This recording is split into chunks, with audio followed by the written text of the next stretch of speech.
Chapter 12:30. When he said this, Wei Si's eyes sparkled with a smile, like the scattered stars in the Milky Way. Jiang Pingji clicked her tongue. She lifted the little thing up with one hand. It was obedient and timid. Its big face drooped, its semicircular ears moved, and it blinked pitifully at Jiang Pingji. I've been raising it for a while. Why is it still so big? She weighed it in her hand. It was heavier than before. But according to the growth pattern of an iron-eating beast, it did not make sense. Wei Si said, I've asked an experienced beast officer to take a look. It's very healthy. Healthy? Jiang Pingji said, TSK. It's a little thing of unknown origin. It's normal for it to not grow up. It's convenient for you to keep it. An adult iron-eating beast was almost as tall as a human when it stood up. It was also heavy and had a fierce temperament. It was not safe for Wei Si to keep it. If it did not grow up and maintained its current appearance, there was no harm in keeping it. Jiang Pingji put it in the basket on her back. The little thing lay on the edge of the basket and poked half its head out to observe secretly. Wei Si took the initiative to help Jiang Pingji categorize the documents so that she could deal with them. With such cooperation, the documents that would have taken most of the night were completed in 2 hours. Jiang Pingji put down her pen and shook her sore wrist. After working for so long, her eyes were sore and her stomach was hungry.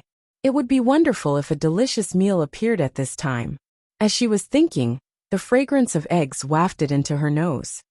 When did Zixiao go out? Jiang Pingji looked up and saw Wei Si holding a lantern in one hand and a bowl of egg custard with the fragrance of eggs in the other. Smelling the fragrance of the food, her mouth secreted saliva of desire. Zixiao knows me well. I'm starving. Wei Si put down the plate. I saw that you were too engrossed in your work just now, so I did not disturb you. I borrowed the small kitchen in the courtyard to make some dinner. Under the iron-eating beast's eager gaze, Jiang Pingji finished the bowl of egg custard in no time. Zixiao's culinary skills are too good. I really want to marry you soon. Jiang Pingji mumbled and licked her lips as if she had not had enough. Wei Si ignored this sentence and said, It's getting late, my lord should go back. Jiang Pingji wiped her mouth with a handkerchief and rolled onto Wei Si's bed like a rascal. The iron-eating beast that was squatting in the basket also crawled out clumsily. It twisted its plump buttocks and rubbed against Jiang Pingji bit by bit. Jiang Pingji raised her arms and hugged it. She hugged the iron-eating beast with her left hand and lifted a corner of the blanket with her right hand. She patted the other side of the bed towards Wei Si. Her eyes were dark and bright, making Wei Si's ears burn. Wei Si sighed and tightened his pajamas. He slowly moved to the bed and lay down stiffly. Zixiao's body is much better now. In the past, he always felt like a popsicle when he was in bed. Now he finally has some warmth. Jiang Pingji rubbed her leg against Wei Si's calf. If Wei Si was a moving refrigerator, then she would be a stove that bounced around everywhere. For Wei Si, he could not warm up his bed for a long time, but she could warm him up by lying down for a while. When Jiang Pingji's bare feet touched his underwear, the temperature almost scalded him. My lord, Jiang Pingji said. Sai Zixiao, you're really a gentleman. The saints also said that appetite and lust are part of human nature. It's normal for men and women to desire the opposite sex at a certain age. I see that Zixiao doesn't have a wife or a boy toy in his backyard.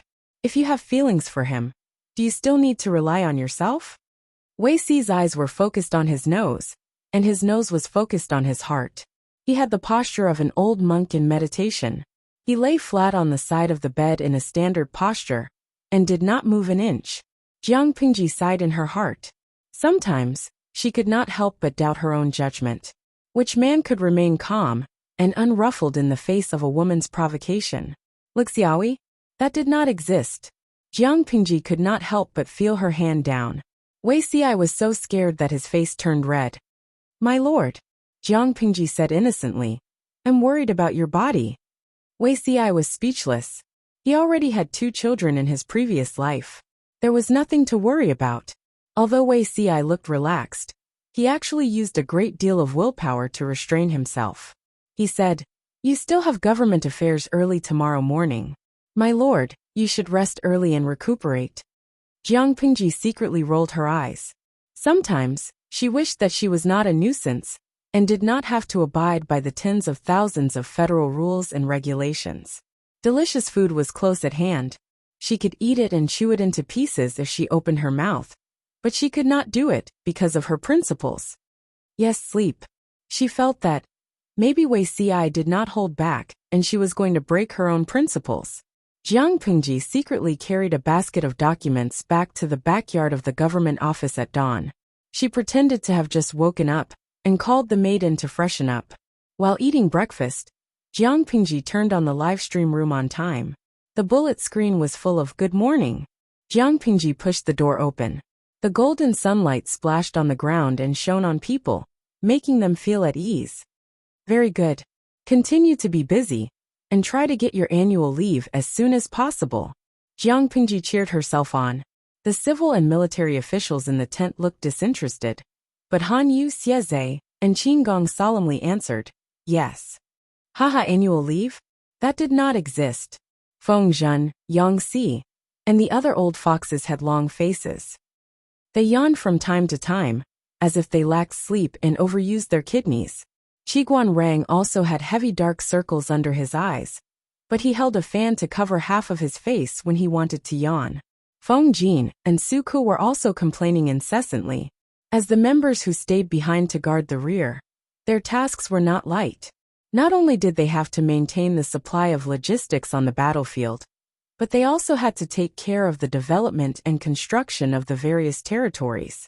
Everything was finally on the right track, but when the Lord came back, they were buried alive by government affairs.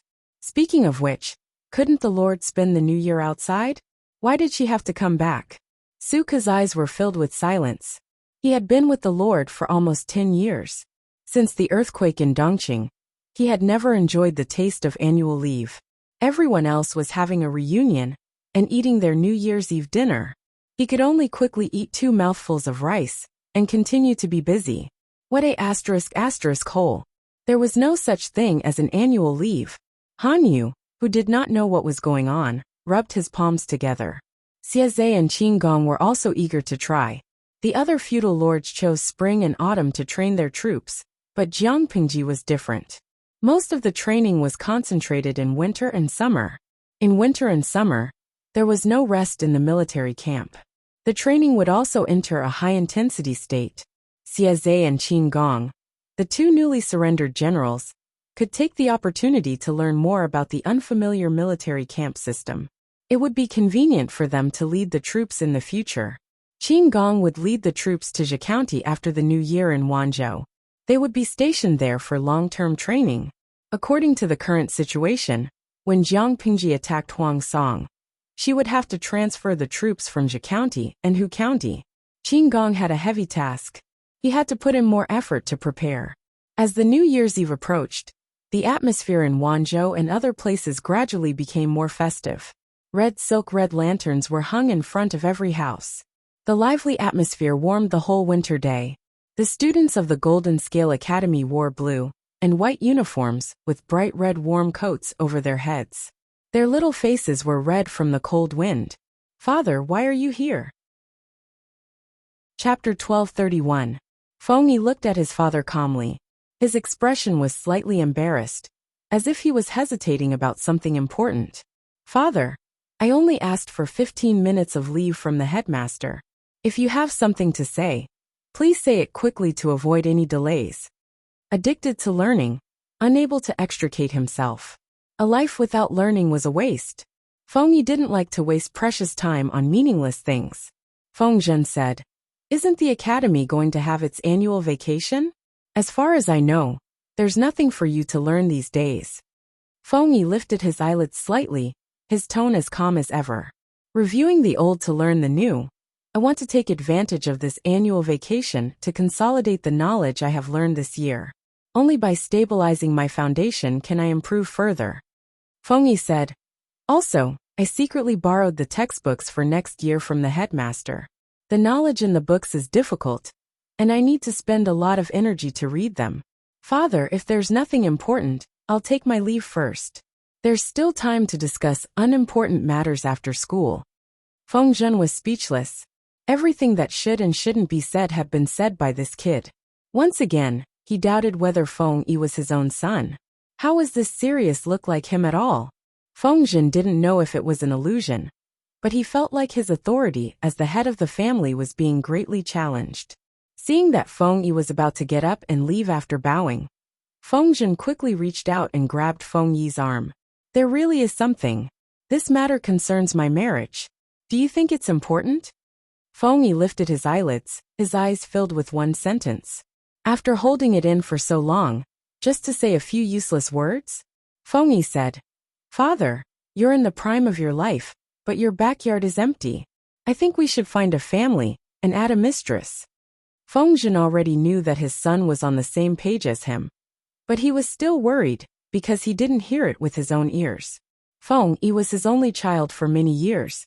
He was stubborn and different from other youths his age. This child had his own ideas, and Feng Jin had high hopes for him. Feng Jin didn't want to raise his child into a yes man, and he didn't want Feng Yi to be his subordinate. He wanted to know Feng Yi's attitude on some important family matters. But knowing was one thing. But his son was so understanding that he was so touched that he almost cried. As expected of his biological son, he knew how to dote on his father. After Feng Yi finished speaking, she turned around again. Feng Jin hurriedly pulled her back. Aren't you going to ask who it is? The 3 letters and 6 rights should be discussed in detail. I don't have an elder by my side, so I can only discuss it with you. In another 2 years, Feng Yi would reach the age of marriage and could be considered half an adult. Feng Yi asked, Is this father's idea or concubine Xiu's? Feng Jin was stunned for a moment. He, who had always been shameless, was suddenly exposed by his own son. He blushed with embarrassment. How did you know it was Xiu Nyangzi? Feng Jin asked. Feng Yi replied, Father's hobby is very unique. How come I don't even know this? No matter the age of men, they all seemed to like fresh and tender women. Only her father's taste was unique. There were thousands of beauties in the world, but he only loved mature and beautiful mature women. This was probably a form of devotion. Ever since Wan Xiu moved into the manor, Feng Jin's private life had become a lot more restrained. Since he was busy with work, he didn't have much fun. In Feng Jin's own words, there was a guest of the opposite sex living in his manor. As the host, he couldn't be too unrestrained and ruin the other person's reputation. Haha, his excuse was dignified, but Feng Yi didn't believe a word of it. If Feng Jin really didn't like it, he wouldn't have written a letter to Feng Yi asking him to take care of Wan Xiu. Feng Yi took the opportunity to let Wan Xiu stay in the manor's guest courtyard. Wasn't it also because of Feng Jin's hint? Therefore, Feng Yi wasn't surprised that Wan Xiu would become the next mistress of the Feng manor. If there was a surprise, it would probably be that Feng Jin had been well-behaved for more than a year and didn't overstep his boundaries with Wan Xiu. The story of Feng Jin and Wan Xiu was like a rat guarding a rice jar. In the end, it grew to love the white rice in the jar. Feng Jin's face was burning after his son mercilessly exposed him. He said, This was my idea. Xiu Nyangzi agreed, but she felt that she needed to ask for your opinion. If that's the case, pick an auspicious day after the new year and get this done. Feng Yi said naturally. Time is a bit tight, so Lady Xiu will have to suffer. I will go back to the manor after school to check the storeroom. The 3 scholarly documents and 6 rituals must be complete. Feng Jin was speechless. Was this a son or an ancestor? I have observed Lady Xiu for a long time. She has a good temperament. There is no need to worry that anything will go wrong in handing the manor over to her. Feng Yi said. Marriage is a big deal. Neither party can be wronged. Since Lady Xiu and father have the intention to marry, father should respect her. Before the wedding, let Lady Xiu move out of the guest courtyard and choose a house outside as her maiden home. If Mistress Xiu were to marry out of the mansion and then marry back into the mansion, it would be somewhat improper for outsiders to see. I heard that Mistress Xiu and the Duke of Lanting used to be from the same hometown. Father also has some face in front of the Duke of Lanting. It would be better to ask for a favor and let the Duke of Lanting act as a matchmaker. Feng Jin was speechless. Feng Yi asked again. Lady Xiu's status is special, and she is remarried. I'm afraid her dowry will not be enough. "Father, do you want to add some privately?" After all, there was the step of showing the dowry to the bride. This was related to the bride's pride. The dowry of noble ladies was accumulated from birth. Wan Xiaoer's background was not weak, so her dowry was naturally rich. However, Wan Xiaoer followed her ex-husband to guard Hanchang Pass. Most of her dowry was lost in the chaos of war. She later found some, but it was only the tip of the iceberg. Even if it was a second marriage, she had to have what she needed. Outsiders could not laugh at the bride. Feng Zhen's mouth twitched a few times. He couldn't force out a word. He just had to sit down and listen to his son's arrangements. Feng Yi thought for a while, and felt that there were still many things that had not been arranged. According to normal procedures, the couple had to prepare for marriage for a year or half a year. However, this was a special time. There would be a war after the beginning of spring, or the autumn harvest. It was impossible to prepare slowly. Of course, I have to add, Feng Zhen's net worth was not small. After all, Jiang Pingji was not a stingy lord. Every time there was a great victory, she would plunder the enemy's property. She would always give away some money. In addition, there were many profitable businesses in Feng Zhen's manor. After a few years of accumulation, not only had they made up for their previous losses, but they had also accumulated a large sum of money. It would not be a problem to make a decent dowry, Feng Zhen said. However, there is no need to go through the public accounts. Just take it from my private treasury. Feng Yi was the eldest son of the legal wife. The majority of the family property must be left to him. He could not let his son suffer just to marry a wife. Chapter 1232. Feng Zhen thought his joke was humorous, but his son gave him a cold stare. Father, be careful with your words. Changxing is still young. What does she know? Feng Zhen muttered. You speak as if you know a lot. Do you want me to take you to broaden your horizons? His son had already had a dream leak. There was no harm in knowing some things in advance. If the boy had a dream leak, it meant that he would have the ability to carry on the family line. Jokes aside, Feng Zhen knew that his son had been weak since young. If he really wanted to marry and have children, he would have to wait until he was 20 years old. Feng Yi said, Father. Feng Zhen replied, What? 15 minutes are up. I will take my leave first.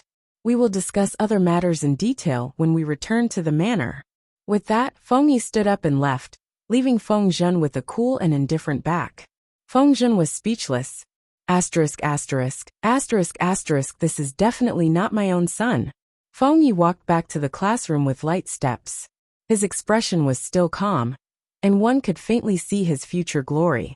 He walked through the long corridor. The short pine trees planted in the academy were covered with a layer of snow. A few figures in blue and white school uniforms sat or leaned against the rockery, benches, and long tables. They held books made of bamboo slips or bamboo paper in their hands. The crisp sound of reading floated into his ears. Every time he saw such a scene, Feng Yi's mood would jump, as if his body was light. He pushed open the paper door of the classroom, bent over and changed into clean socks and wooden clogs. He walked to his seat and sat down.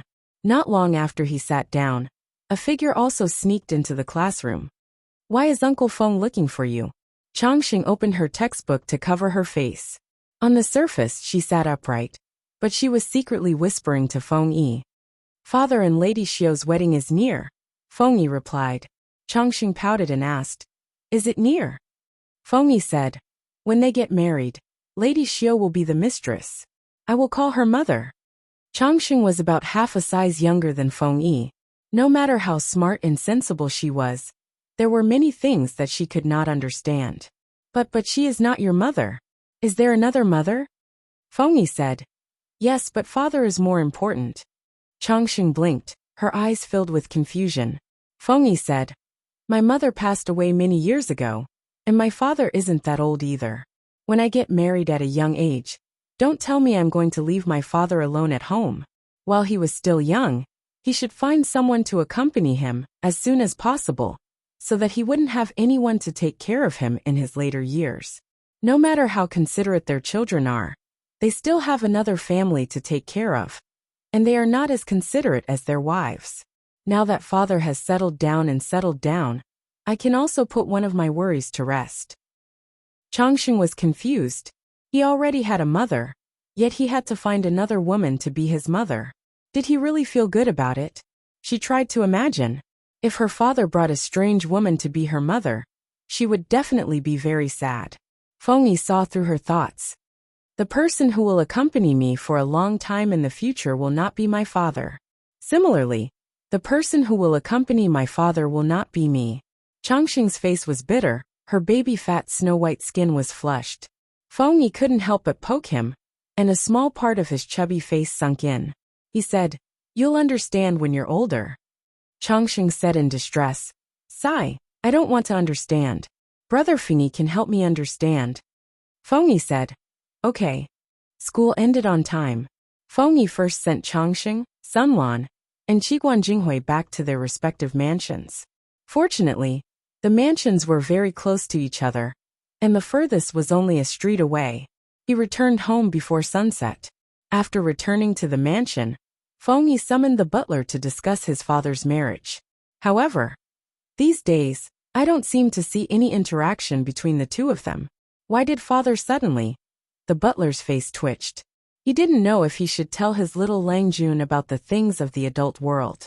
Feng Yi saw the clues and asked, "Could it be that something happened?" The butler said, 2 days ago, Duke Lanting bestowed a fruit wine that was newly buried the year before last.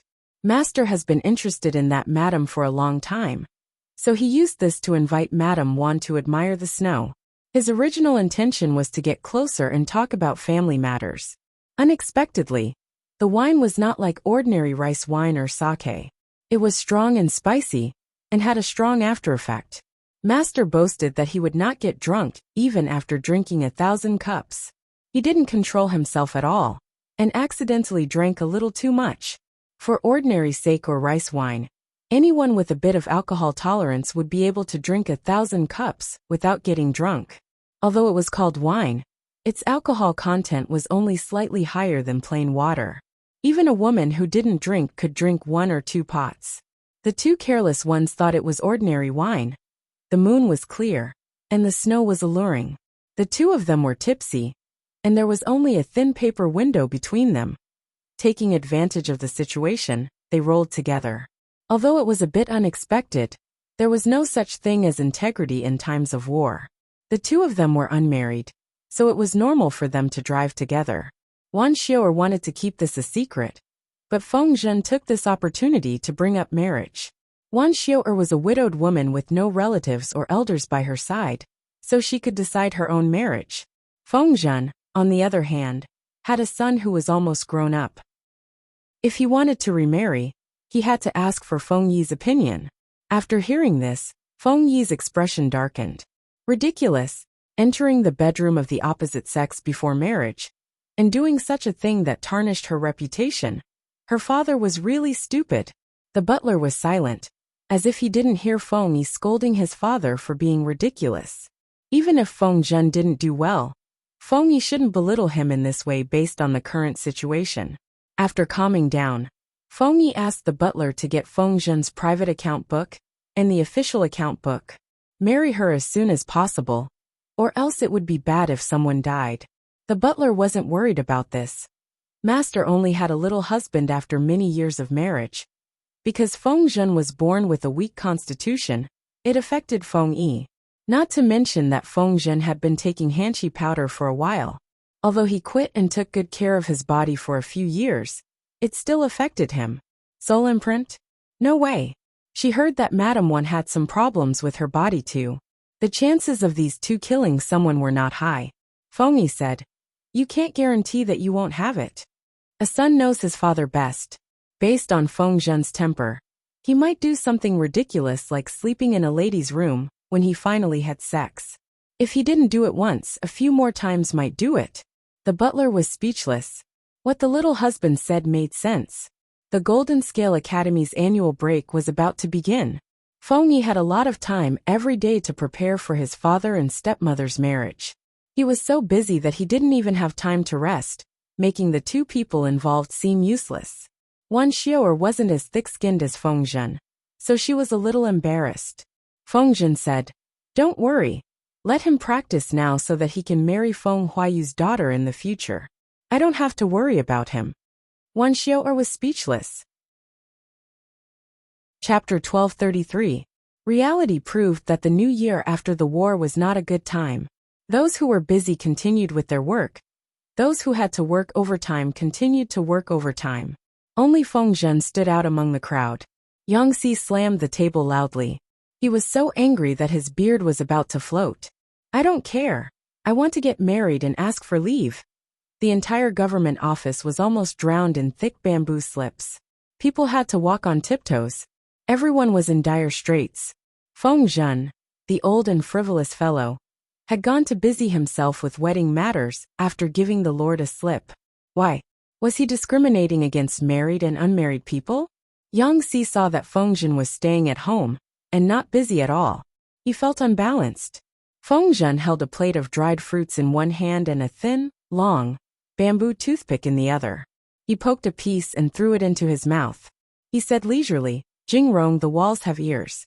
As the Lord's important minister, how can you find such a lame excuse to avoid responsibility? If the Lord finds out, she will be furious and very disappointed. Don't lose sight of the bigger picture because of the small things." Yang Si was so angry that he wanted to laugh. "Sure. Do you know that deceiving the Lord is a serious crime?" Feng Zhen asked for leave with the excuse of preparing for his wedding. Jiang Pingji felt that there were no elders or relatives in Feng Zhen's family to take care of his wedding, so she simply granted him leave.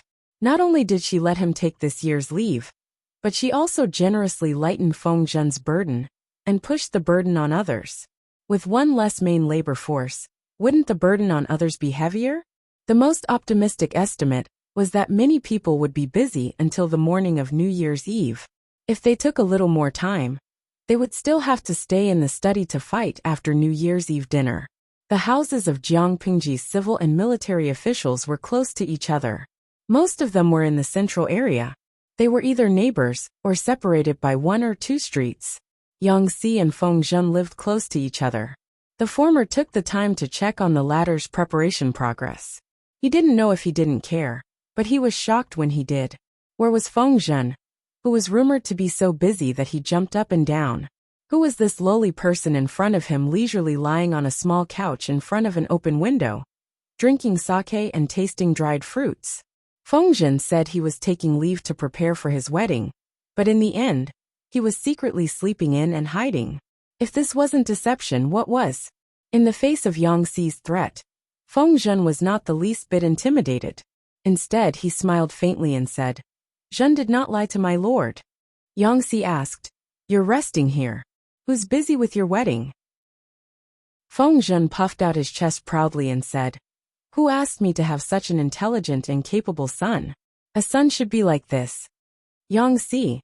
He had already been showered with dog food by Feng Zhen, and now he was showing off his son. Couldn't he show some sympathy for an older single man? Feng Zhen cheekily picked his teeth with a toothpick and said, "You are all alone. How can you understand the beauty of having a virtuous wife and a filial son?" Yang Si immediately revealed an expression of disgust. He gritted his teeth and said, "It's time to let that Madam Wan see your virtue. How could Feng Zhen have the cheek to do such a vulgar act in front of outsiders?"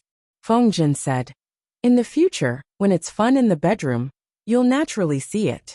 Jingrong, you don't understand the joys of a married couple." Yang Si. That's damned enough. Having successfully disgusted Yang Si, Feng Zhen hummed a little tune. He reclined on a small couch, his outer robe slipping down to his shoulders, revealing a green Confucian robe. His hair scarf was loose, and his black hair draped over his shoulders. He propped himself up on the couch with one hand, and reached for a steaming cup of wine with the other. He took a sip. At this moment, a gust of cold wind blew in from outside the window. The cold wind carried fine white snow, drifting to the top of his head in strands of hair. Auspicious snow indicates a bumper harvest. Next year will definitely be a bumper harvest, he murmured inside. Outside, the festive atmosphere was strong. Commoners wearing thick new winter clothes could be seen on the streets and alleys. After a few years of construction, the entire Xiangyang district had become the commercial center of Wanzhou. There was an endless stream of merchants coming and going from all over the place. The buildings in Xiangyang district were also gradually renovated and remodeled, from the original low and dilapidated wooden houses and stone houses to green-tiled wooden houses. The streets, big and small, were paved with clean and tidy stone or green bricks, wide and clean. Because of the repeated expansions and modifications of the city, the original city gate was changed to an inner city gate. Later, a gate and 2 city gates were built. In terms of prosperity, the current Xiangyang district was not inferior to the former Shangjing. The former was better than the latter. The population had expanded from the original 20,000 to 30,000 to more than 300,000. As the end of the year approached, the market was already a sea of red. The merchants and vendors on both sides of the street were enthusiastically promoting their goods. It had been snowing heavily in the past few days. The district headquarters had issued an order for all the commoners to sweep away the snow to prevent the houses from collapsing. The commoners had been maintaining this order for several years and had long gotten used to it. At first, there were outsiders who had migrated here who didn't care. In the end, a commoner passed by the commoner's house and slipped and fell, breaking his bones. The commoner was furious and sued the family to the magistrate's office. The magistrate's office sent bailiffs to inspect the snow and judged the commoner to have improperly swept away the snow. They were fined a sum of money, and the head of the household was also arrested and sent to prison for 3 days as punishment. After the heavy punishment, no one dared to violate the district headquarters' orders anymore. After a few years, sweeping the snow had also evolved into every household's winter entertainment. Yangtze passed by a certain residential alley, separated by a courtyard wall that was taller than a person. He faintly saw a burly figure in black standing on the eaves sweeping the snow. "Isn't that General Fu?" Yangtze mumbled, and hurriedly stopped the horse carriage. He tiptoed and tried to take a closer look. Fu Wang's muscles were very strong. At this moment, he was wearing a short black outfit. The tight clothes were wet and stuck to his body, outlining the contours of his muscles and exposing all the advantages of his broad shoulders and narrow waist. Which man wouldn't be jealous and envious of him? He rolled his sleeves up to his elbows. The muscles on his forearms swelled and tightened due to his strength. Both his hands held a large broom specially used for sweeping snow. This doesn't seem to be General Fu's residence? Yangtze looked at the surrounding terrain, and once again confirmed that he didn't remember wrongly. "Go, knock on the door and say that the master is here to visit General Fu." Fu Wang, who was in the courtyard, was also confused. He didn't have a deep friendship with Yangtze. Did the other party have to visit him and Lady Huijuan's residence? Yes, Fu Wang was currently in Huijuan's residence, visiting the child and helping her sweep the snow on the roof. There were only a few old maids and maidservants in Huijuan's residence. The house was also relatively high, so it was inconvenient for them to climb up. Thus Fu Wang volunteered. As someone who was raised by a pack of wolves, Fu Wang's style of doing things was obviously closer to that of a wolf. He didn't lack patience when waiting for prey. He would infiltrate the other party's life bit by bit, and then take them down with a thunderous force. He wasn't afraid of failure, but he was afraid of not being able to keep his cool. Chapter 1234. You're here, Master Yang? Huijun had always been concerned about Jiang Pengji's affairs. How could she not find out more about the talent she valued? She immediately asked the servant to lead Yangtze into the main hall and treat him as a VIP. Fu Wang, the wild wolf, felt jealous when he saw it. He carried a cub in each hand and strode to the main hall with strong steps, looking like the alpha wolf announcing his territory. Yangtze was speechless. He was just celebrating the new year. Who did he offend? Did they take turns to feed him dog food? Fu Wang, an uncouth man, could openly squat in the house of the imperial beauty. Would the heavens open their eyes? Yangtze roared in his heart, but he looked very calm on the surface. He said, "I didn't expect this to be Lady Hui's house. Please forgive me for my sudden visit." Yangtze knew Huijun. After all, she was an unforgettable beauty, but they didn't have much contact. Ever since they left Huangshui, Huijun had concealed her identity as the Empress of Zhongzhou and changed her appearance to become a servant girl of Jiang Pingji's hometown. Later, she was released to open her own house. Yang Si vaguely heard that this young lady had been in contact with Zhang Ping and Xiao Guang of the Mo family in the carpentry workshop. It seemed that they wanted to combine the pedal-powered spinning wheel with the water-powered spinning wheel. It seemed that there was already good news about this. Even though he didn't know the details, Yang Si felt that the woman in front of him was not simple. Guijun smiled faintly and said, "What are you talking about, Master Yang? It's my honor to have you visit my house." Fu Wang, who was carrying the two cubs, coughed heavily. Guijun rolled her eyes at him. It was clearly an unpleasant action, but she looked extremely flirtatious when she did it. "There are still maids sweeping the snow on the roof outside. I'll go and keep an eye on them. Take your time." Yang Si looked at Huijun's back as she left, then at Fu Wang, who was carrying the cubs and frowning. He secretly felt a toothache. If he really couldn't see the clues, he would have wasted so many years in the brothel. These two children, could they be Lady Hui and General Fu's? Fu Wang nodded and admitted it without hesitation. The more he looked at the twins in his arms, the more he liked them. Especially his daughter. That charming appearance was carved from the same mold as her mother. Not only did he like her, but his neighbor old man Xieqian also liked her. Come to think of it, it was strange that old man Xieqian's granddaughter, Lin Wan, looked a little like his own daughter. If not for their different sizes, they would look more like twins. Fu Wang asked around, and found out that Huijun looked very similar to Lin Wan's grandmother when she was young. It was really fate. Because of their children, the families of the two generals began to interact more, sending each other gifts during the new year. Yang Si rolled his eyes and said hesitantly, "But according to what I know, that Hui Nyangzi seems to have become independent. After establishing a family, she became the head of the family, and the child also took her surname." Fu Wang felt a little awkward. Fu Wang said, "My surname isn't important. I don't believe in talismans anyway." He was originally a baby boy abandoned by a farmer at the border. He was raised by a she-wolf since he was young, and then he met his lifelong benefactor and adoptive father Fu Yang. Fu Yang gave him a name and changed his surname. Only then did Fu Wang have his own name. How would he know who his original ancestor was, or what his surname was? To him, it really didn't matter what the child's surname was, as long as it was his child. Even if he had to take Huijuan's household registration, he wouldn't have much of an opinion, because he didn't have the concept of household registration or ancestral inheritance. Yang Si. This made so much sense that he was actually speechless. General Fu loves Hui Nyangzi so much, it's really enviable. Fu Wang said casually. What's there to be envious about, Mr. Yang?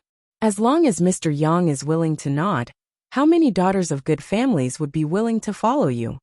Yang Si wasn't an old man who was left behind.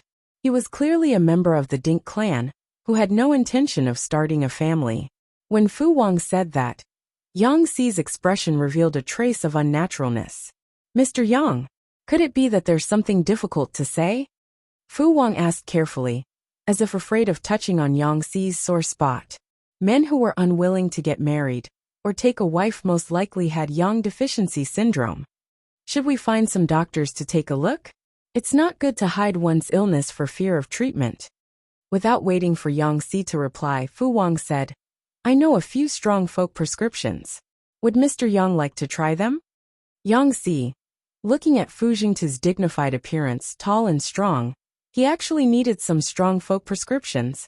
He didn't say anything, but Fu Wang could understand. For men, some topics didn't need to be said with their mouths. They could communicate with their eyes and expressions without any obstacles. Fu Wang said, Of course it's not me. I'm fine. Previously, there were a few deputy generals who didn't get along well with each other in bed. So I took the opportunity to listen in. Yang Si's expression became even weirder, almost turning purple. Sorry, he was in good health, so he didn't need strong folk prescriptions to liven things up. Yang Si didn't want to get married and have children, not only because his mother was a prostitute, but also because of the influence of his experiences in his youth. From the bottom of his heart, he didn't kill Zhaonyang and Din Yangzi, But he was forced to hide in the cellar and listen to them being humiliated to death. He couldn't get over this in his heart. He vaguely remembered that he quite liked Dean Youngzi at that time. Even his first dream was because he dreamed of her. She was intelligent, clever, virtuous, and gentle. Youngzi even thought of waiting for her to reach the age of 15 before he proposed to her. However, when he was young, he was only moved for a moment. Now that he was in his 30s, he had thought through many things. Whether it was his mother's identity or his experiences in his youth, they had all become a part of the past. It was just that he no longer had the impulses of his youth. It was good to be single. When he was old, he would go to the nursery hall to pick a child he liked and make him his heir. It would be enough to have a filial son after his death. Fu Wang saw that Yangxi's expression didn't look good, so he said embarrassedly, "It seems that I misunderstood." Yangxi said, "Your prescription." When Fu Wang heard this, his ears perked up. The two children in his arms, including him, looked at Yangxi at the same time. "Si doesn't need it, but Feng Zisher, that bastard, might need it. The medicine of tigers and wolves wouldn't be able to kill that *tch. Yangxi was full of depression after being fed 2 rounds of dog food when he went out to the government office. He was addicted to work and eating dog food. The carriage turned into 2 alleys. Yangxi was lost in thought when the curtain of the carriage seemed to be hit by something. Cold snow was thrown into the carriage. Yangxi was splashed by the snow and instantly became furious. He hurriedly asked the coachman to stop and lifted the curtain to argue with that person. Which naughty child had a snowball fight on his carriage? After looking, he realized that there was no one in the alley. He looked at the position of the curtain and then followed the direction where the snow was thrown. Jiang Nongqin was dressed neatly and held a broom in her hand. She stood firmly on the edge of the wall. She was the one who swept the snow just now. She said weakly, "I'm sorry, I thought there was no one." Yangxi looked up at Jiang Nongqin, who was against the light. His Adam's apple rolled a few times. He teased her for some reason. "If you're really sincere, can Field Officer Jiang help me sweep the snow on the roof?" In the face of this difficulty, Jiang Nongqin's expression did not change. Of course, a man should know when to yield and when to stand tall. It was just sweeping the snow, a small matter. It was her carelessness that disturbed Yangxi's carriage. It was not too much to compensate for sweeping the snow. Yangxi was speechless. Chapter 1235. According to the tradition of previous years, Jiang Pingji would hold a New Year's banquet on New Year's Day. She would invite the civil and military officials under her command to have a meal together and exchange feelings. Back then, there were only 2 or 3 people in her camp. The New Year's banquet was just a simple gathering to eat barbecued meat and warm a cauldron. Now that the family business had expanded, Jiang Pingji's subordinates had also increased by quite a lot. Apart from the mainstays, in the past 2 years, many middle-level talents had been selected from the Golden Scale Pavilion. Jiang Pingji naturally wanted them to attend an event like the New Year's banquet to broaden their horizons. With more people, the venue naturally had to keep up with the times and increase the area. To ensure that the New Year's banquet went smoothly, Jiang Pingji arranged seats according to the status of the guests. The mainstay could drink with her, while the slightly less talented people ate separately in the side halls. Jiang Pingji originally wanted to continue the fine tradition of the officials producing their own programs, but this suggestion was rejected by the audience in the streaming room. Lao Siji Lianmeng. Although self-produced programs can increase the officials' participation, it's not good to do this every year. Those who have been with you for a long time know your temperament, but those middle management staff don't. If you force yourself to do so, it will easily damage your reputation. Guikai Guofeng Xiao. In my opinion, it's better to have a classification system. If an important official can drink with you, it means that their relationship with you is closer, so there is no need to be too rigid about etiquette.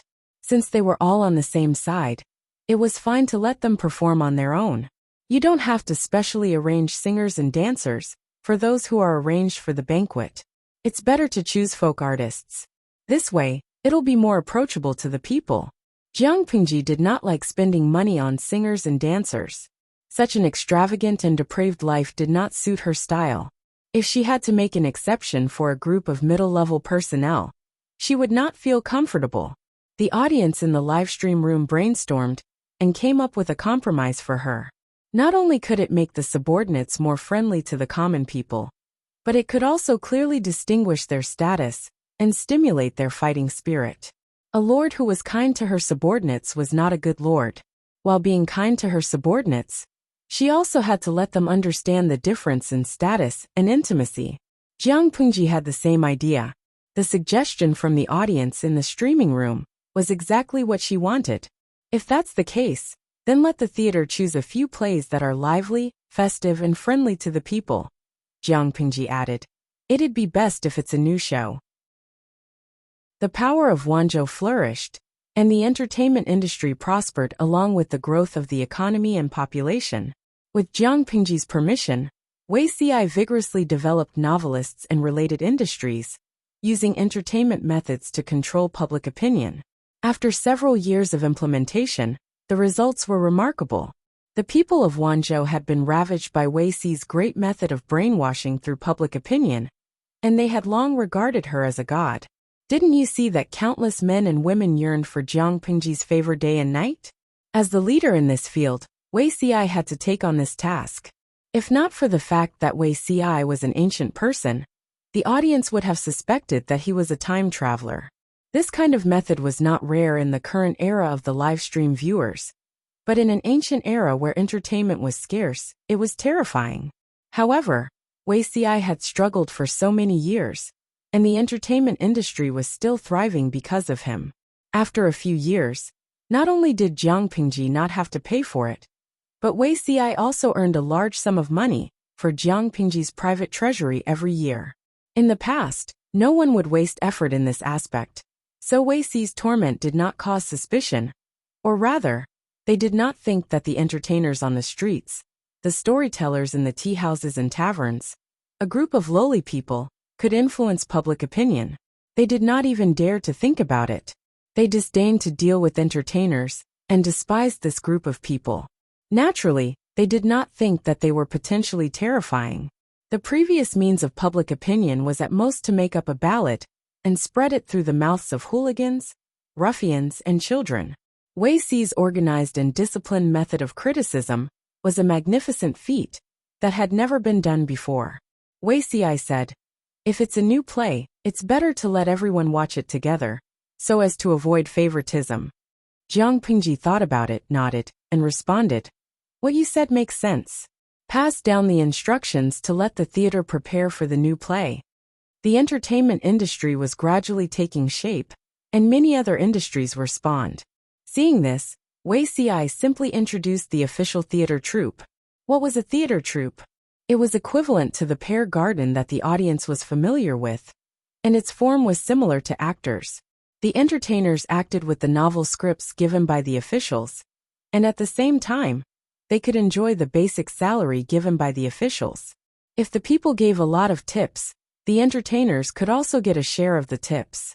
Real people acted out the content of the novel, which was more interesting than the stories told by the storytellers.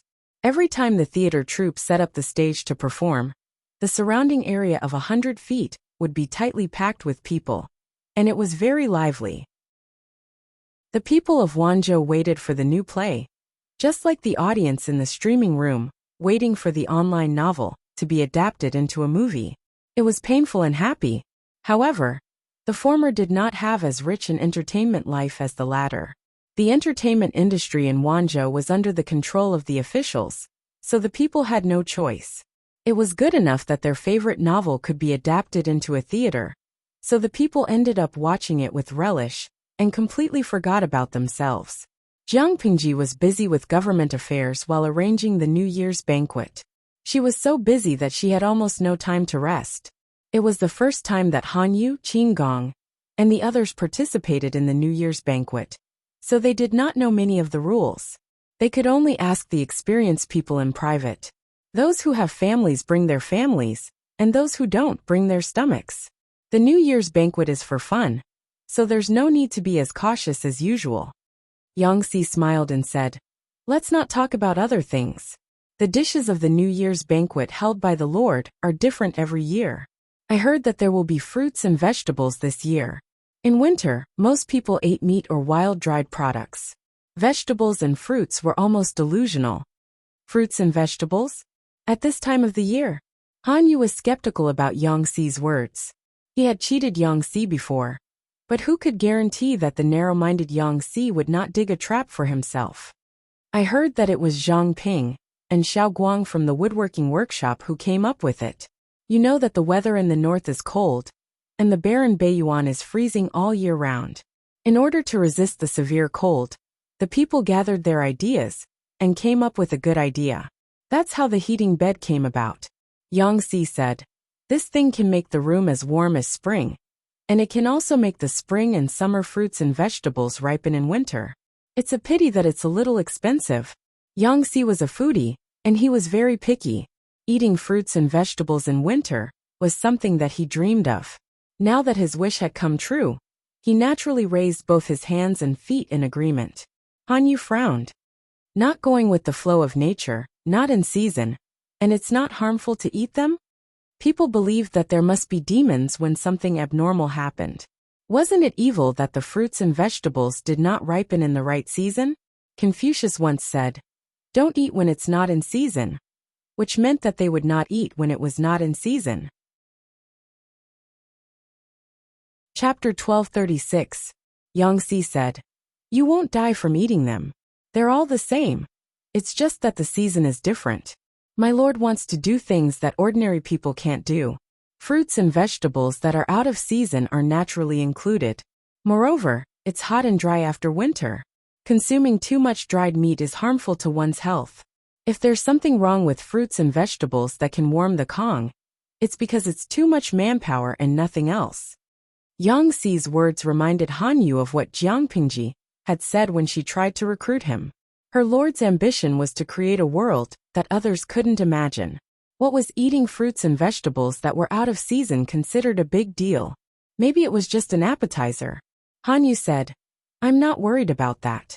I'm just worried that my lord will be accused of being extravagant." The Kong warming was not the first invention in Wanzhou. It was quite popular in Beiyuan.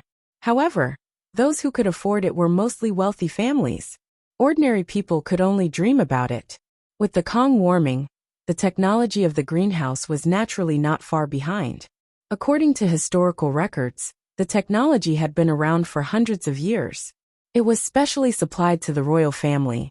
Although the technology of the greenhouse could subvert the season and allow the nobles to eat fresh fruits and vegetables in the unseasonable season, the technology was too costly.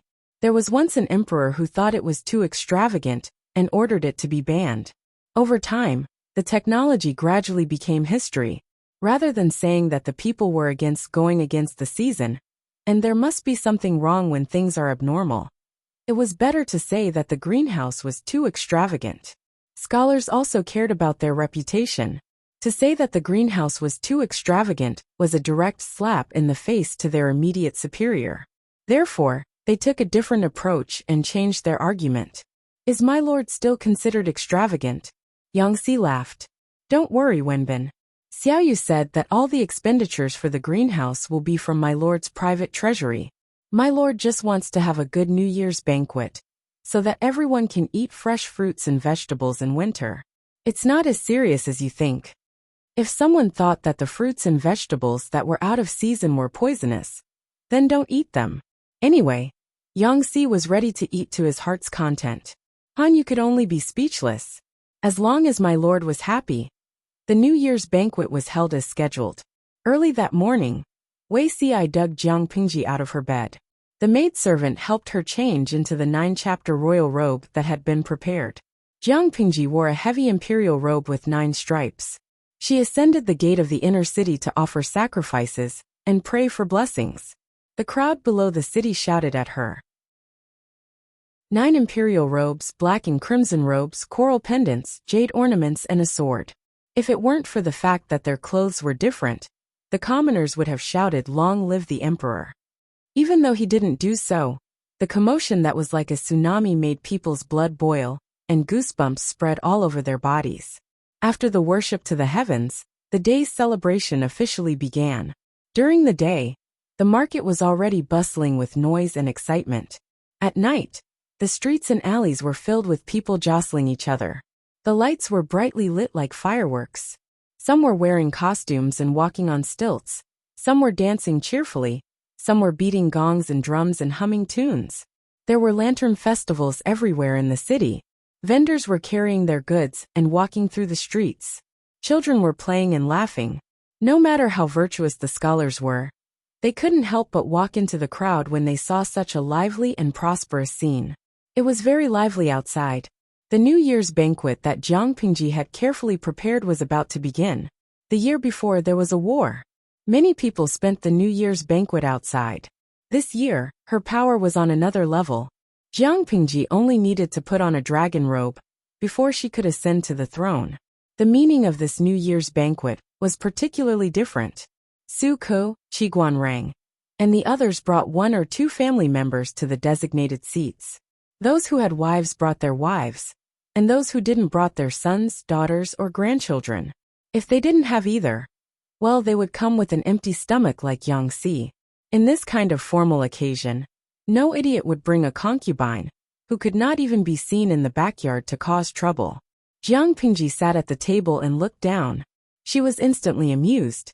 She didn't know if she didn't look, but she was shocked when she saw it. Some of the people in her camp were married, some had children, and almost none of them were single. Feng Zhen, the prodigal son, was also going to get married after the new year. If he worked hard, the next generation in Wanzhou might be even stronger.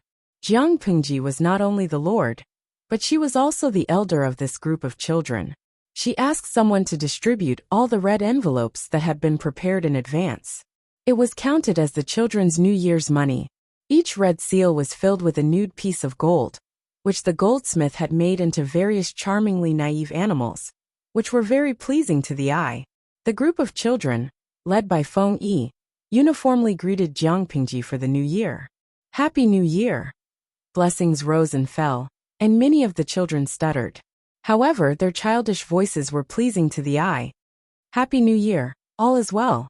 Jiang Pingji solemnly returned the greeting. A few of the older children blushed. The younger children turned their heads blankly and looked at their parents. Looking at such a joyous and friendly scene, Han Yu's heart was filled with an indescribable feeling.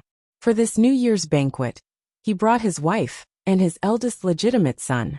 His wife was absent-minded the whole time. Although the smile on her face was flawless, the way she secretly looked at Jiang Pingji was very disrespectful. The eldest legitimate son followed the children to pay their New Year's greetings. He returned to the banquet with a thick red envelope in his hand. His cheeks were red, and his eyes were filled with excitement. When he was about to speak to Han Yu, his mother, Madame Han, glared at him. The child was so scared that he shrunk his shoulders and became as quiet as a quail. Han Yu said, "Don't be rude at the New Year's banquet." Madame Han didn't even turn her head. She raised her handkerchief to cover her mouth and said, "I am restraining my son from being rude. What did I do wrong?" Han Yu said, "My lord's intention was to make everyone feel better. Madam, you don't have to restrain your child like this. Just don't be rude." He saw a few children who had received the red envelopes were laughing and chatting with their parents. It looked very warm and happy. This New Year's banquet was like a family gathering. There was no need for etiquette. Madame Han said sarcastically, "Lang Jun, you should be more cautious. If something happens in the future, even the smallest mistake will be a big one." Han Yu's eldest legitimate son looked at his parents' conversation and felt a little uneasy. Although he didn't understand what they were talking about, the atmosphere between them made him feel a little uncomfortable. Han Yu could only ignore Madame Han. According to her temperament, she wouldn't do anything out of line at the New Year's banquet anyway. If there was anything, they could talk about it after the banquet was over. The theater arranged a few lively new plays. The actors who participated in the performances were all the best actors. Everyone watched with great interest. When the atmosphere was almost hyped up, it was time for the entertainment that everyone brought. They played the guqin, danced with the sword, wrote calligraphy, recited poems and composed poems. It was not terrible to have the same performance, but it would be embarrassing for anyone who did not perform well. Madame Han agreed with the literary talent of those people, but she was quite disdainful of their public performances. She smiled and asked Han Yu, "Doesn't Lord Lanting want to join the fun with the people?" Jiang Pingji had amazing hearing. Of course, she didn't miss the movements of Han Yu and his wife, who were sitting in the front row. Chapter 1237. Naturally? What's that? Except for Han Yu, the rest of the people were puzzled. They couldn't figure out why their lord would suddenly say something like that. Those guys were obsessed with the performance. They were all smiling on the surface, but in their hearts, they had already insulted each other. Of course, they didn't notice the conversation between Han Yu and his wife. Han Yu was so shocked that he was sweating profusely. His heart skipped a beat and his face turned pale. Mrs. Han was also shocked. She was embarrassed, and she didn't dare to look up and meet Jiang Pingji's eyes. Han Yu's seat wasn't very far behind, but it wasn't too far in front either. He was still more than 30 meters away from Jiang Pingji. The couple deliberately lowered their voices, so that no one else could hear them except the eldest son, who was sitting obediently. Mrs. Han was arrogant, but she also knew how to read people's expressions. There was a big difference between speaking ill of Jiang Pingji in private and being caught speaking ill of her behind her back. Even though Mrs. Han was experienced and had been to many banquets of the aristocratic families, she couldn't help but feel nervous at that moment. Her glib tongue seemed to be tied into a knot, and she couldn't say a word. Her forehead was covered with fine sweat. Even though she had applied rouge on her face, it still couldn't hide the panic on her face. Ever since she was a child, she had always been the center of attention in the circle of aristocratic women. Everyone flattered her and gave in to her. Her head had always been held high, but at this time, because of the few words of another woman, she was frightened to the point of sweating and trembling in fear. She was afraid, but at the same time, she was angry and resentful. However, no matter how much the aristocratic families despised Lu Shi, it couldn't change the fact that she had become the most powerful feudal lord. And she, no matter how powerful she was only powerful in the inner house. She was nothing in front of Jiang Pingji. "What's wrong with you?" Jiang Pingji didn't look at Han Yu and his wife. If she did, the group of people present would know, and Han Yu would be embarrassed. Jiang Pingji considerately helped Han Yu out. "I just remembered what Zixiao asked me before the New Year's banquet. He winked at me just now. Alas, he was afraid that I would break my promise to him." Wei Si was suddenly called out, but there was no change in his expression. Instead, he smiled and continued the conversation. "Master, you can't blame me for reminding you. I have been looking forward to it for a long time. So naturally, I think about it." Today, Wei Si had changed into a rather cheerful warm-colored thick shirt, which diluted his original alienation. In the words of the audience in the live streaming room, Wei Si today was very amiable and down-to-earth. He didn't know what had happened, but he was able to continue the conversation. No one suspected anything. After all, Wei Si and Jiang Pingji's cooperation was flawless.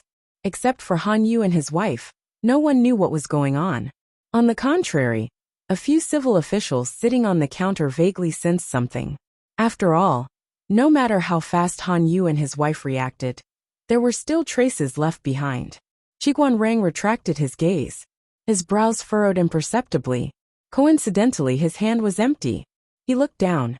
His daughter had stolen his feather fan, but her hand stopped awkwardly in midair before she could retract it. "Jinghui." Qiguan Rang's thin lips opened slightly. His daughter shrunk her neck and carefully put the feather fan back into his hand. "Mother is right. This fan is my lifeblood. It can't be separated from me at all times." The snow outside had not melted yet, and the banquet was being heated by the fire. Only her father's style was different. He was holding a fan in his hand. Not only was he holding it, but he was also fanning it, mercilessly blowing away the warmth around her. If it weren't for the cold, she wouldn't have sneakily stolen her father's fan. Qiguan Rang's expression became a little awkward. He raised his hand and put the fan behind his waist. After all, it was a habit of many years. He felt uncomfortable all over if he didn't hold something in his hand. Shiguan Weisher saw his embarrassment and uneasiness, so she took the initiative to offer her hand to him. Under the cover of their wide sleeves, the couple held hands, as if there was no one else around. For a moment, everything was peaceful. Shiguan Jinghui saw their interaction, and inexplicably felt a little strange. Jinghui. Sunwon had been working in Beijiang Beizhou for almost 2 years. Because of the New Year's banquet, he made a special trip back to Wanzhou to report on his work. His adorable little grandson Lan Lan sat obediently beside him, making the old man feel an unprecedented sense of happiness. However, Sun Lan, on the other hand, couldn't sit still. She kept twisting her head and glancing at the seats beside her from time to time. When Shiguan Jinghui heard Sun Lan calling her, she temporarily threw that strange feeling to the back of her mind and responded to her friend's call with a smile. Sunwon saw this and remembered it in his heart. Lan Lan likes that girl a lot? Sun Lan blushed and said shyly, Jinghui is very nice. She often takes care of me. Of course I like her. Sunwon said, I like him, but that Shiguan Wenjung is not easy to deal with. Sun Lan was confused. What did him liking Jinghui have to do with Jinghui's father? You'll find out later. Sunwon held back his laughter and continued, if you like her, then spend more time with her. Don't bully her. Sunwon also noticed that his grandson had become much more outgoing and optimistic in the past 2 years. As someone who loved grandchildren, there was nothing more important in this world than having grandchildren. If his grandson liked it, then he liked it. Shiguan Rang was a little difficult to deal with, but it wasn't impossible to deal with him. The grandfather and grandson talked in low voices.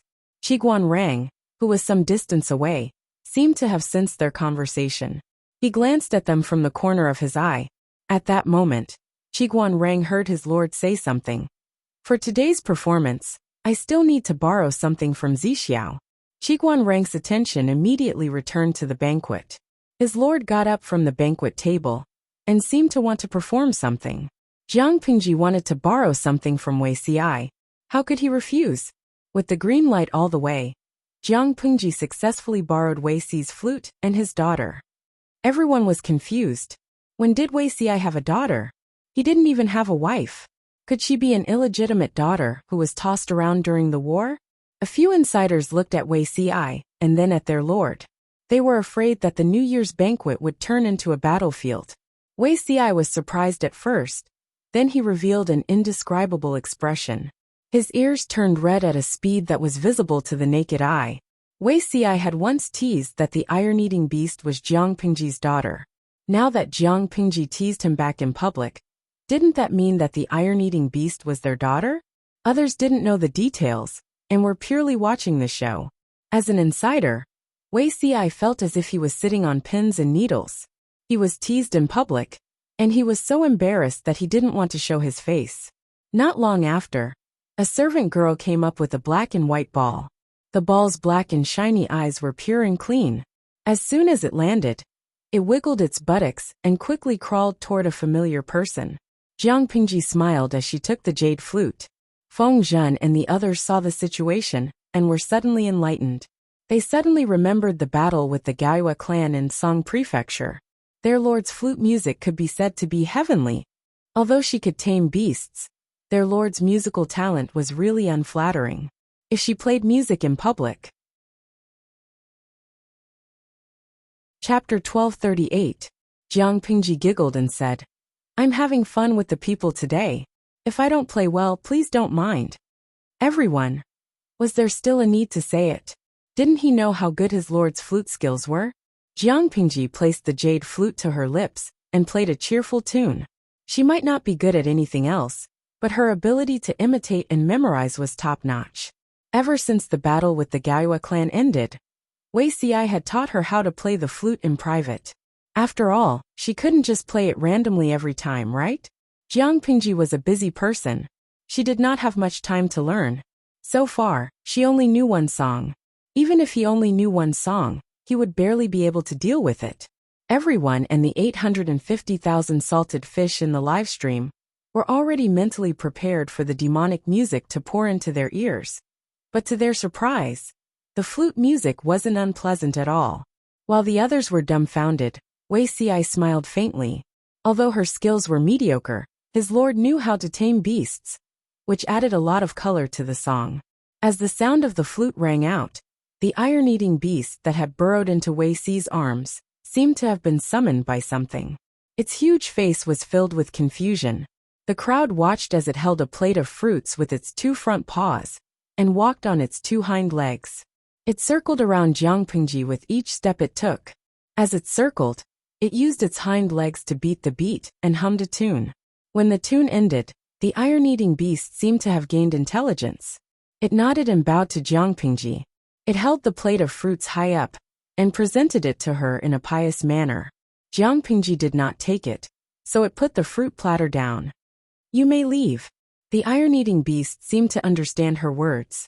It wriggled its way towards Wei Si, clinging onto his knees as it climbed into his embrace. It found a comfortable position, yawned, and closed its eyes to sleep. Jiang Pingji smiled and kept the jade flute. She bent over to pick up the fruit platter and put it back on Wei Si's table. Everyone was in a daze for a long time. They looked at Jiang Pingji and then at the sleeping cub. Could it be that this iron-eating beast had become a spirit? So human-like? Jiang Pingji smiled and said, "It's just a small trick to train beasts. It's fine to use it for entertainment and to make you laugh." It took a long time for everyone to recover from the show. Even if Jiang Pingji's song was not exquisite, the addition of the iron-eating beast's performance still brought about a qualitative change in the entire program. Not only did he not make a fool of himself, but he also added a layer of mystery to himself. The people of this era were still very superstitious. The more extraordinary Jiang Pingji's performance was, the better it would be. Naturally, the more outstanding she would be. Her little show of skill had fooled the civil and military officials who had never seen the world. However, Salted Fish in the live stream room lived in an era of information explosion, so he naturally wasn't that easily fooled. As soon as Jiang Pingji's performance ended, the bullet screen in the streaming room was like a blowout. All of them were praising her. Gu Mengjiu. The host has finally shown her Mary Sue aura. It's best if she blinds them. Little gray round gun. Not only did the streamer blind Ci Marin and the rest, but my eyes are also going blind. How old was that fatida? Even if it had been trained since it was in its mother's womb, it couldn't have behaved so humanely, right? Moreover, they were not used to walking on 2 hind legs, which was not good for their bodies. However, this little fatty was able to do it so smoothly and naturally. It was definitely a fatty demon. Luo Yu Ta Hua Xing. It cooperated very well with the host. It was even humming a tune just now. If this isn't becoming a demon, what is it? The Fairy Queen's Crimson. After the founding of the People's Republic of China, animals are not allowed to become demons. Tuta Feichio. The host doesn't have this heavenly restriction. Maybe it has become a demon. Didn't you notice that this fatida was the fatida that appeared in the live stream room a long time ago? It used to be so small. Now that almost a year has passed, it's still so small. As everyone knew, after a young fatida was born, it changed considerably. The age of the fatida on the screen was obviously very young. It looked to be only 3 to 5 months old. Jiang Pingji smiled without saying a word. She did not explain the secret behind it. Of course, this iron-eating beast did not become a demon. Its actions were all controlled by Jiang Pingji. She turned her mental strength into an invisible force and manipulated the iron-eating beast to do what she wanted. The truth was that simple. Jiang Pingji did not explain. Everyone could only attribute the effect of the performance to the magical familiar and becoming a demon from being fat. It was rare for her to perform, so the civil and military officials naturally gave her face and supported her performance. The atmosphere of the New Year's banquet returned to normal. Seeing that, Mrs. Han's expression became extremely stiff, as if it was covered with a layer of plaster. She did not feel good at all. She reflected on herself. She felt that it was probably her fault for being too obvious. That was why Han Yu had a handle on her. If she had been more cautious just now, she would not have been so embarrassed. Even though Jiang Pingji had considerately helped Han Yu out, it was still a slap in the face in Mrs. Han's eyes. It seemed that she did not expose her. But in fact, she had torn off her dignity and trampled on it. Mrs. Han felt so suffocated that she could not breathe. Her face was getting worse and worse. Hanyu said, "Are you satisfied now? This is the New Year's banquet. Restrain yourself. Don't lose your manners, and make a fool of yourself." Mrs. Han would not listen to anything else, but when it came to her manners and dignity, she would listen to it very well. No matter how resentful Mrs. Han was, she did not dare to show her anger. She could only swallow it back. Jiang Pingji laughed and chatted with the crowd while secretly glancing at Han Yu and his wife. The couple did not seem to get along well. But after all, it was Han Yu's family business. As a man, he would handle it well. Jiang Pingji was an outsider and the lord. It was not appropriate for her to intervene. After eating and drinking to their heart's content, Jiang Pingji took the crowd to watch a few lively new plays. Some of the new plays were warm and happy, and some were purely funny, like crosstalk and skit. When it was almost time, Jiang Pingji asked them to go home and stay with their families for the New Year's Eve. It was the first time that the eldest son of Han Yu's wife had a New Year's Eve like this. He was still thinking about the content of the new plays and the peers he had just met. Mrs. Han sat in the carriage silently. There was a distance of a few fists between her and Han Yu. Han Yu said, "After the New Year's Eve, I plan to send my son to the Golden Scale Academy for his education." "How can the Golden Scale Academy compare to my family's school?" Mrs. Han frowned. "That kind of place will lead the students astray." Han Yu was a little angry. He said, "My teacher also teaches in the academy. How can it lead the students astray?" Mrs. Han did not say anything, but judging from her eyes and expression, she did not approve of Han Yu. So what if it was the Golden Scale Academy? How could a reputation that was made up of be compared to the aristocratic families that had made great contributions? However, her husband did not understand her. The more she thought about it, the more she felt wronged. In order to be a good example of a noble lady, she promoted the maids who had served Han Yu before their marriage. She even gave them face and treated their children kindly. She had worked hard for her family, but she could not get Han Yu's understanding and respect. Mrs. Han said forcefully, "If you want to use the children's future to flatter them, you can humiliate anyone but me." The sons and daughters of concubines in the inner courtyard could just go to the Golden Scale Academy. Anyway, they were the sons of concubines who couldn't be seen in public. It would be a waste for them to study with a bunch of lowly commoners' children. If she let her eldest son go to the academy, she would cry to death. Han Yu was so angry that his face turned green. The eldest son of the concubine lowered his head silently under the gloomy atmosphere.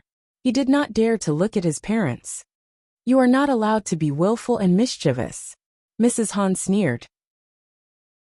"Are you really as cruel as iron? Are you going to humiliate my son?"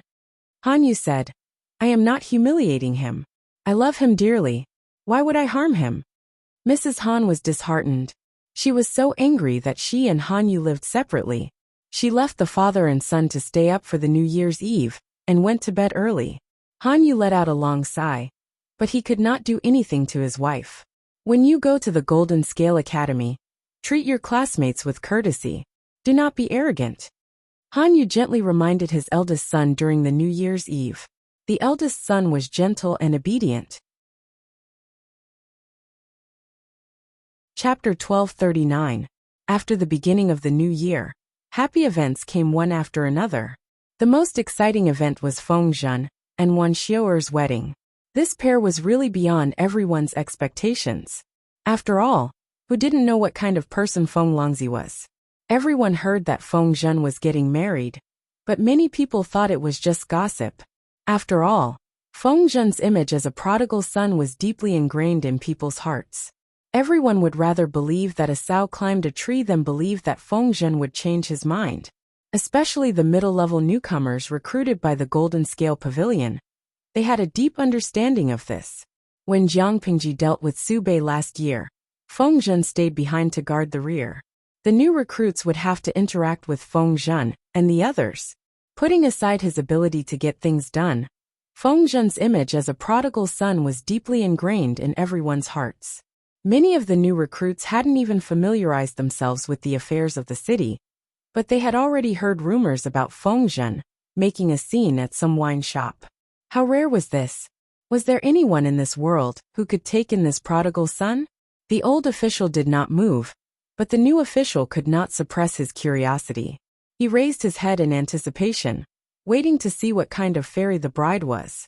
In the words of the viewers in the livestream room, who would dare to go up Liangshan if they didn't have a few tricks up their sleeve? Feng Zhen said proudly. This is called a prodigal who repents is more precious than gold. Yang Si sneered, mercilessly mocking Feng Zhen. You're a real wastrel. I don't know if you'll really turn back. Feng Zhen choked on his words. How could he speak like a human? Was there a need to question his character?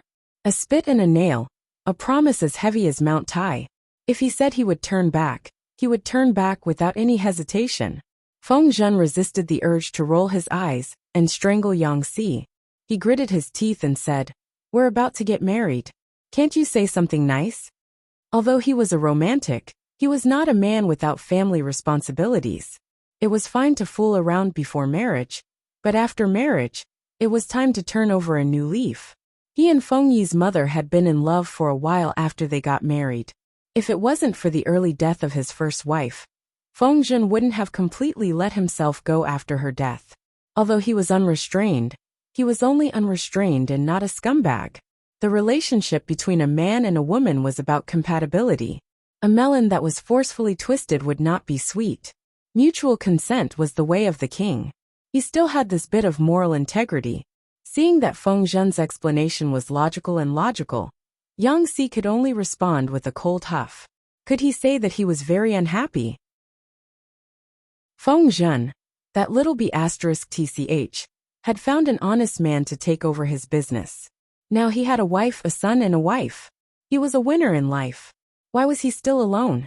Yang Si looked calm and collected on the surface, but in fact, he was filled with resentment. His face was drooping all day long, as if he was dissatisfied. Dian Yan, who was being taught by Yang Si, spoke up weakly. Isn't it easy for military advisor Yang to start a family? As long as you let out the slightest bit of news, wouldn't those matchmakers rush over like a hive of bees with portraits of girls in their hands and trample over your doorstep? Yang Si secretly glared at Dian Yan. Was it fun to tear him down? This crude and stupid martial artist had not improved at all. How could women be the same? What was the difference between a person without any pursuit and a salted fish? If he were to marry a wife, he would naturally marry the one he liked the most in his eyes. Any random woman would suffice. He might as well continue to fool around. If it's that easy, why don't you find one? He couldn't diss that little b*tch Feng Zhen. But wouldn't it be easy to deal with Dian Yan? Who would have thought that Dian Yan, this dark-skinned and honest man, would also commit adultery? I'm already married and have a wife. Of course, I don't need to look for one. He looked at Yang Si and stammered. Have you forgotten, military advisor? My wife was a matchmaker for me. She's now the centurion of the casualty barracks. Yang Si was stunned. He thought back carefully, and it seemed that there really was such a thing. This happened when the two of them were ordered to guard Hu County. Yang Si saw that Dian Yan, this honest man, was all alone and didn't even have a wife who could take care of him. Yang Si acted like a matchmaker and introduced him to someone. Dian Yan's wife was originally the centurion of the female battalion. She was about to be promoted, but she was injured and had no choice but to retire. After that, she applied to go to the casualty barracks and became an apprentice with the military doctor. She learned pretty good trauma treatment. This girl's character was straightforward and generous. Her family background was clean, and she had no parents or brothers to hold her back. The key was that she was not bad-looking and could read a few words. Among the commoners, she could be considered a model girl that would be sought after by hundreds of families. Yang Si was tempted and introduced her to Dian Yan as a matchmaker. Don't let goodies flow to outsiders. He never expected that this matter would become a stone that would smash his own foot. This boorish man was really pissed off. Yang Si glared at Dian Yan angrily. The latter was at a loss and didn't know how he had offended his military advisor Yang. Flirtatious words aside, Feng Zhen was getting married. He still had to give his blessings. In this world, it wasn't easy to start a family. He should cherish it. From the time the news spread to the wedding, it had been less than 2 months. Everyone thought that the wedding wouldn't be held. With so little time, it was understandable that they weren't fully prepared. Moreover, Feng Zhen and Wan Xiu'er were married halfway, so it definitely wouldn't be as solemn as their first marriage. In the end, they had underestimated Feng Zhen's flirtatious methods. Time was tight, but the wedding wasn't shabby at all. So what if they were married halfway? A second marriage was still a marriage. What should be done had to be done. They definitely couldn't let the guests attending the wedding banquet laugh at them. It's rare for Zisher to be so serious. It was an indisputable fact that the wedding preparations were tight. However, Wei Si and the others didn't see any signs of haste or impoliteness. From this, it could be seen that Feng Zhen still took this wedding very seriously. Yang Si laughed coldly in his heart when he saw this. In his mind, he recalled the scene of Feng Zhen leisurely slacking off. The wedding was very attentive, but the person doing the hard work wasn't Feng Zhen. He was just an absentee shopkeeper. So what if he had a smart and capable son? Reality had proven that having a smart and capable son was indeed a great thing. Not only did Feng Zhen marry a beautiful woman today, but he also praised his son in front of the guests. He praised Feng Yi's face so much that it looked like a flower had bloomed. In the eyes of outsiders, it probably looked like a flower had bloomed. How old was Feng Yizong? At such a young age, he was already so methodical and organized. What would he be like when he grew up? Although it was just a wedding, there were many tricks to it. Just entertaining guests and dealing with people was a complicated subject. Feng Yi could handle things with ease now. He wasn't slick, but he was still watertight. Feng Yi's personality was gentle and not flamboyant, but he was a good seedling in the officialdom. If the world was at peace and his lord had the possibility of advancing, Feng Yi might become the leader of this generation. Understanding this, many people looked at Feng Zhen with unfriendly gazes. Why? Feng Zhen, this unreliable guy, actually had a reliable son. Wei Si could vaguely hear a group of people expressing envy, jealousy, and hatred toward Feng Zhen. He sighed in his heart. There was a Feng Yi now, and there would be a Feng Yu in the future. That fellow was the real troublesome one. Other people gave birth to a litter of children, good and bad, and not a single one of them would be successful. Feng Zhen, this sickly and frail person, only had 2 sons, both of whom were dragons and phoenixes among men. Chapter 1240. Perhaps even God couldn't bear to see Feng Zhen being so smug. He had only taken 3 days off before he was summoned back urgently. Feng Zhen was having a wild time. He and Wan Xiu'er were so intimate that they couldn't wait to be together every day. How could he care about the cold government affairs? I've rested long enough, Jiang Pingji said heartlessly. It's time for you to get back to business. Feng Zhen argued. My lord, this is different from what I said before. It's only been 3 days. When Li Yin and Shangguan Wan got married, how long was their wedding leave? This matter had to be treated equally. How could she favor one and discriminate against the other? Jiang Pingji said matter-of-factly. Didn't I give you a long leave to handle your wedding? Feng Zhen was speechless. Was the time spent preparing for the wedding counted as a part of the wedding leave? As if she could read Feng Zhen's mind, Jiang Pingji almost rolled her eyes. How could there be such a good thing in the world? Feng Zhen's wedding leave was the busiest period before the new year. Jiang Pingji allowed him to take leave and assigned the heavy government affairs to others. She was already being extremely kind. If she let Feng Zhen take another half a month or a month's leave, the others would be resentful. After the new year, it was spring plowing and training. Everyone was busy. There was no reason for Feng Zhen to stay at home and be lovey-dovey with his lovely wife. Feng Zhen's request was rejected by Jiang Pingji. He could only resign himself to his fate and go to work. He was as dispirited as a salted fish. He didn't know if someone was trying to mess with him. Feng Zhen realized that the tasks he took on after he returned to work were troublesome and above average. He had been busy for 2 days.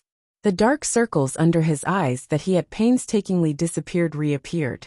He looked even more like he had kidney deficiency. This bunch of animals. Feng Zhen was smiling on the surface, but he was cursing in his heart. Did he not burn enough incense in his previous life to meet such a bunch of unscrupulous colleagues? The spring plowing was carried out in full swing. After Jiang Pingji presided over the ceremony, she stayed in the military camp to train the soldiers. Is the Duke of Lanting going to attack again this year? Tea houses and restaurants had always been the birthplace of gossip and a place for communication. The scholars within the borders of Dongqing, who were attracted by the Golden Scale Pavilion, loved to stop and stay in these places. They talked about current affairs in the world. If there was anything shocking, the Duke of Lanting might find out and punish them. Although the possibility of this was very small, one should have a dream as well. The Golden Scale Pavilion's assessment was very strict, and there would always be people who liked to take a different path.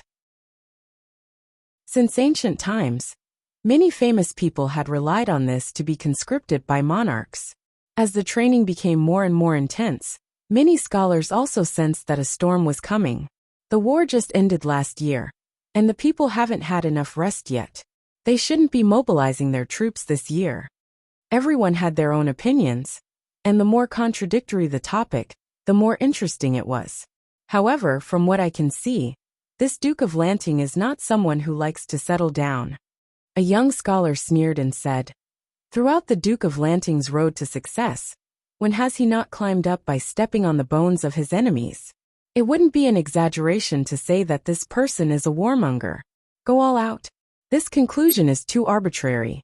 The Duke of Lanting was forced by the situation, and had no choice but to do so. Wei Si's method of entertainment brainwashing was not something that others could imagine. In order to make the people stick closely to Jiang Pingji, he hired a pen to write a few short and medium-length stories.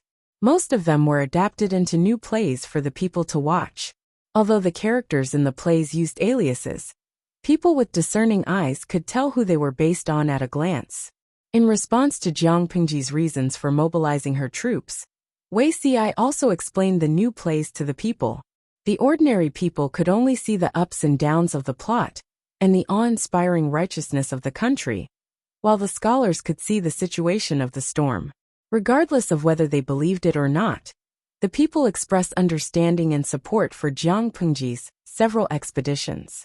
Moreover, their Duke of Lanting fought wars, but every time she fought a war, she did not make the people unable to make a living. The military provisions and supplies were all stored in advance. If it did not work, she would open a private warehouse. She never exploited the people wantonly because of the war, nor did she impose any exorbitant taxes. Jiang Pingji tried her best to protect the people's safety and property interests. How could the people not love and respect her? Ignorant. In recent years, wars have been going on every year. Before he finished speaking, someone stood up to refute him. This is a little far-fetched. Although I don't like the Duke of Lanting, I can't stand your slander and slander. The man waved the folding fan in his hand. The wind moved the headscarf on his head, making him look rather dashing. He continued to speak with fervor and assurance, and the people nodded their heads vigorously. Since the earthquake in Shangjing, the world has been in chaos. The Tsingy army, the Red Lotus group, and other evil sects have risen one after another, harming countless people. The Duke of Lanting received orders in the face of danger to expel the two traitors, integrate Wanzhou, form an alliance at the Huangshui River, enter Chongzhou in the north, control Hu County in the south, and integrate the forces of the north of Dongqing to resist the external troubles of the north borderline. After that, the entire north was calm and peaceful. After a few years of rest and reorganization, the Duke of Lanting felt that the time was ripe. Only then did he send troops to the north borderline and recover it in one fell swoop. How can this be called being a warmonger? Being a warmonger meant mobilizing troops to fight a war without a sense of propriety and overdrawing one's foundation. Their Duke of Lanting obviously did not do that. She chose to mobilize troops to the north borderline at a time when their vitality was at its weakest. It was obviously planned, organized, and premeditated. Turning the north borderline into the north province would also greatly damage their vitality and cause them to face the predicament of being surrounded by enemies on all sides. If they showed the slightest bit of cowardice at that time, they would certainly be hunted down and eaten by the heroes. How could they be compared to the magnificent scene of everyone sitting upright in the tea house and talking with fervor and assurance now? Hubei was executed and Zhe and Shanghai counties were conquered. Most of Dongqing is already in the bag. If we don't take advantage of this victory to pursue and attack, it will be difficult to eliminate Huang Song when he has a firm foothold. In summary, Jiang Pingji had her reasons for mobilizing her troops. She mobilized her troops to allow the people in the rear to enjoy peace. Even if they didn't support her, they shouldn't make a fuss. What was the difference between this and picking up a bowl to eat, and then putting down the chopsticks to curse? Her impassioned speech made many people's faces turn red with shame or ashen. Those who were more thin-skinned directly flicked their sleeves and left. Even the people could see Jiang Pingji's intention to mobilize her troops, let alone her enemies. Huang Song's side seemed calm, but in fact undercurrents were surging in the dark. He was actively training his troops for war and stockpiling food on a large scale. It seemed like he was on the verge of breaking out. Everyone was preparing for war. Of course, in ancient times, wars could not be fought at will. They had to choose the right time. It was inadvisable to start a war before and after the spring plowing. In this era, the efficiency and harvest of crops were very low. The staple crops were basically harvested once a year. In other words, if they missed this year's spring plowing, then the entire year's harvest would be gone. In war, not only did it depend on manpower, but it also depended on food and logistics. Once there was no food, how could they fight a war? The war could only start after the spring plowing. This was a convention. Chapter 1241. The territory under Jiang Pingji's rule was filled with a foreboding atmosphere. She trained her troops day by day. Everyone thought she was going to fight Huang Song. Everyone was guessing when she would do it. Unexpectedly, Jiang Pingji was much more composed than they thought. The storm in the outside world did not affect the atmosphere in the academy. The sound of students reading in the classroom was still light and pleasant. Under Jiang Pingji's suggestion, the Golden Scale Academy made a rule to recruit new students every spring. The adults outside were busy with the spring plowing. A group of little radishes also passed the selection and became the newest batch of students in the Golden Scale Academy.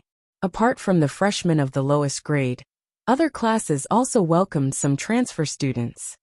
Despite Mrs. Han's strong resistance, Han Yu still sent 3 children of the right age to the Golden Scale Academy. He had 3 sons and 1 daughter. The eldest son of the legal wife and the second son of the concubine had been educated for several years. The eldest daughter of the legal wife was 1 year younger than the second son of the concubine. The youngest son of the legal wife was only 2 years old and was still learning how to speak. Han Yu sent all 3 children to the Golden Scale Academy in one go. Mrs. Han was so angry that she almost fainted. The masters of the Golden Scale Academy took half a day to test the knowledge of the 3 children. Han Yu was very attentive to the eldest son of the legal wife. He was also the one who taught him. Later, he was sent to Mrs. Han's family to study.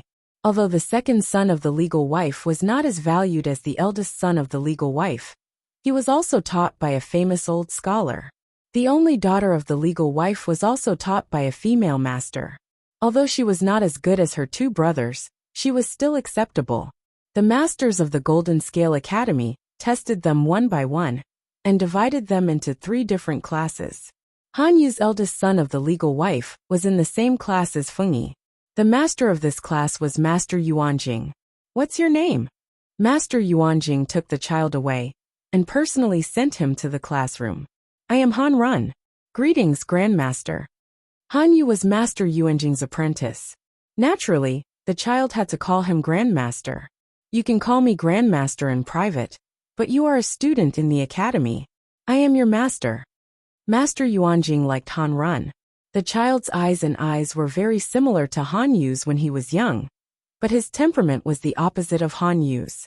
"Your father is busy with government affairs and has no time for your studies. If there is anything you don't understand, you must ask the masters. They will help you." Han Run's little face was a little hesitant. "If I call you master, wouldn't it be wrong? If that was the case, wouldn't he be the same generation as his father?" Master Yuanjing smiled and said, "This is not considered a mistake in seniority. Who says that I can't teach you after I taught your father?" After all, Han Run was a new student. If he addressed Master Yuanjing as Grandmaster, it would inevitably be a little unconventional. The other students of the academy were more powerful than him. Was Yuanjing's academy by the other students? With and by Master Han Yun. By you. Master Yuanjing arranged for Han Run to be next to Feng Yi. He hoped that Feng Yi could help Han Run blend into the unfamiliar environment. Jiang. Bye. Jiang in. Bye. Was. The teaching model and environment of the Golden Scale Academy were very different from the clan school. Han Run was not used to it at first. Han Run felt like he had opened the door to a new world. In the morning, there were cultural classes, and in the afternoon, there were equestrian and martial arts classes. Before he knew it, the sun had set. Han Run noticed Feng Yi and put his textbook into his bag. "Are you ready?" Feng Yi asked. Han Run was surprised. It was the first time Feng Yi talked to him. Because of his mother's character, Han Run was shy and introverted. But he was different from Sun Lan, who was innocent and harmless. He always acted cautiously. He didn't dare to talk to Feng Yi. He didn't expect her to greet him. Han Run said, "Yes, I'm ready." Feng Yi asked, "I heard that some of your siblings are also studying in the academy?" Han Run pursed his lips and answered, "Yes." Feng Yi said, "Great. Let's go pick them up and go back together." Han Run's eyes were filled with doubt. "Pick them up?" Feng Yi said, "The Golden Scale Academy is not in the residential area. It is not remote, but there are many people. After all, the students were still young. If they encountered an adult with ill intentions, it would be impossible to guard against it. You are new students and don't know the way. I will send you back." Han Run wanted to say something, but swallowed his words. He always had a question. Why didn't they let their servants drive them? Why did they have to walk by themselves? Wouldn't it be easier to encounter danger on the road? Feng Yi comforted him. "There are people around to protect us. We don't have to worry about danger." Han Yu's mansion was the closest. Han Run and the other two were sent back first. Qiguan Jinghui and Sun Lan followed. Changxing was the last one. "I just asked. Brother Han Run and his younger brother are only 5 months apart," Feng Yi said. "Because the other one is born of a concubine. They don't share the same mother." Changxing said, "No wonder they walk so far away. They are not close at all." Feng Yi said, "It would be strange if the son of a legal wife and the son of a concubine were close. Aren't they all brothers?" Feng Yi laughed. "Brothers depend on the situation. Han Run has a good personality. He doesn't have any bad feelings for his brother, but his brother doesn't think so. The identity of a legal wife and a concubine is a chasm. One is the legitimate son, and the other is not. The difference is huge." Changxing said, "If Aunt Feng has a child in the future and has a brother, will he be a concubine's brother?" "No, he will be a legal wife's son. He will be my biological brother." Changxing was confused. "Sai, it's so hard to understand." Feng Yi said, "You will understand when you grow up." Changxing was tired after a few steps and let Feng Yi carry her. "Will brother Feng Yi have a son of a concubine in the future?" Feng Yi laughed. "No, he will only have a legal wife's son." Since it was the first time that the eldest son of a legal wife went to the Golden Scale Academy to study, Han Yu waited at home. "How is the academy?" Han Run answered with a red face. "The academy is great. The classmates are great too." Although it was only a day, Han Run clearly felt the difference between the academy and the family school. In the family school, it was difficult for the master to take care of the progress of all the students. After all, Han Run was not a member of the family. The master of the family school always looked after the direct descendant of the family first. Han Run could only keep his questions to himself and wait for his father or the master to solve them in private. Although the progress of his studies was not slow, the efficiency of his studies was indeed very low. Today, Han Run found that the progress of more than 20 classmates was almost the same. The content that the master talked about was suitable for them. Han Yu listened carefully to his son's daily life in the academy and felt relieved. Chapter 1242. Although Han Yu had just surrendered, Jiang Pengji trusted him very much. She even entrusted the task of preparing military provisions to Han Yu and Su Ke. Su Ke had been serving Jiang Pengji for a long time, so he was naturally capable. It was the first task Han Yu received after he joined Jiang Pengji's camp, so he had to do it properly. He was too busy with government affairs and had no spare energy to take care of family affairs. In the end, he had to ask his wife for help. After thinking for a while, Han Yu tried to persuade his wife with affection and reason, trying to ease the relationship between husband and wife. Mrs. Han was still unhappy, but since Han Yu had come to her in person, she could only swallow her anger and plan for the future.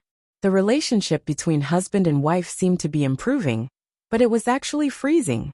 Mrs. Han belittled the Golden Scale Academy in front of her son whenever she had time, which made Han run very helpless. "Mother, there are many great scholars in the Golden Scale Academy. They can solve the students' doubts at any time. I think studying in the academy is much better than studying in the family school." Mrs. Han's face was livid. She said, "My son is still young. How can he distinguish between good and bad? The family school is accumulated through generations of meritorious deeds. It's the essence of the predecessors. The foundation of the family school is incomparable to that of an ordinary family. Isn't it a waste of my son's time to study here?" As a son, Han Run could not refute his mother. He could only endure and listen patiently. After all, Han Run was the son of Mrs. Han. How could she not know her son? Seeing her son's unchanging attitude, Madame Han felt even more stifled in her chest. Had her husband and son been poisoned by someone? Why were they so partial to an ordinary family? Although Han Run was not brainwashed by his mother, he was tired of being harassed day after day. Feng Yi saw through his emotions. After she asked, Han Run told her the truth about his troubles. "Mother, it seems that you still insist that I go to the family school."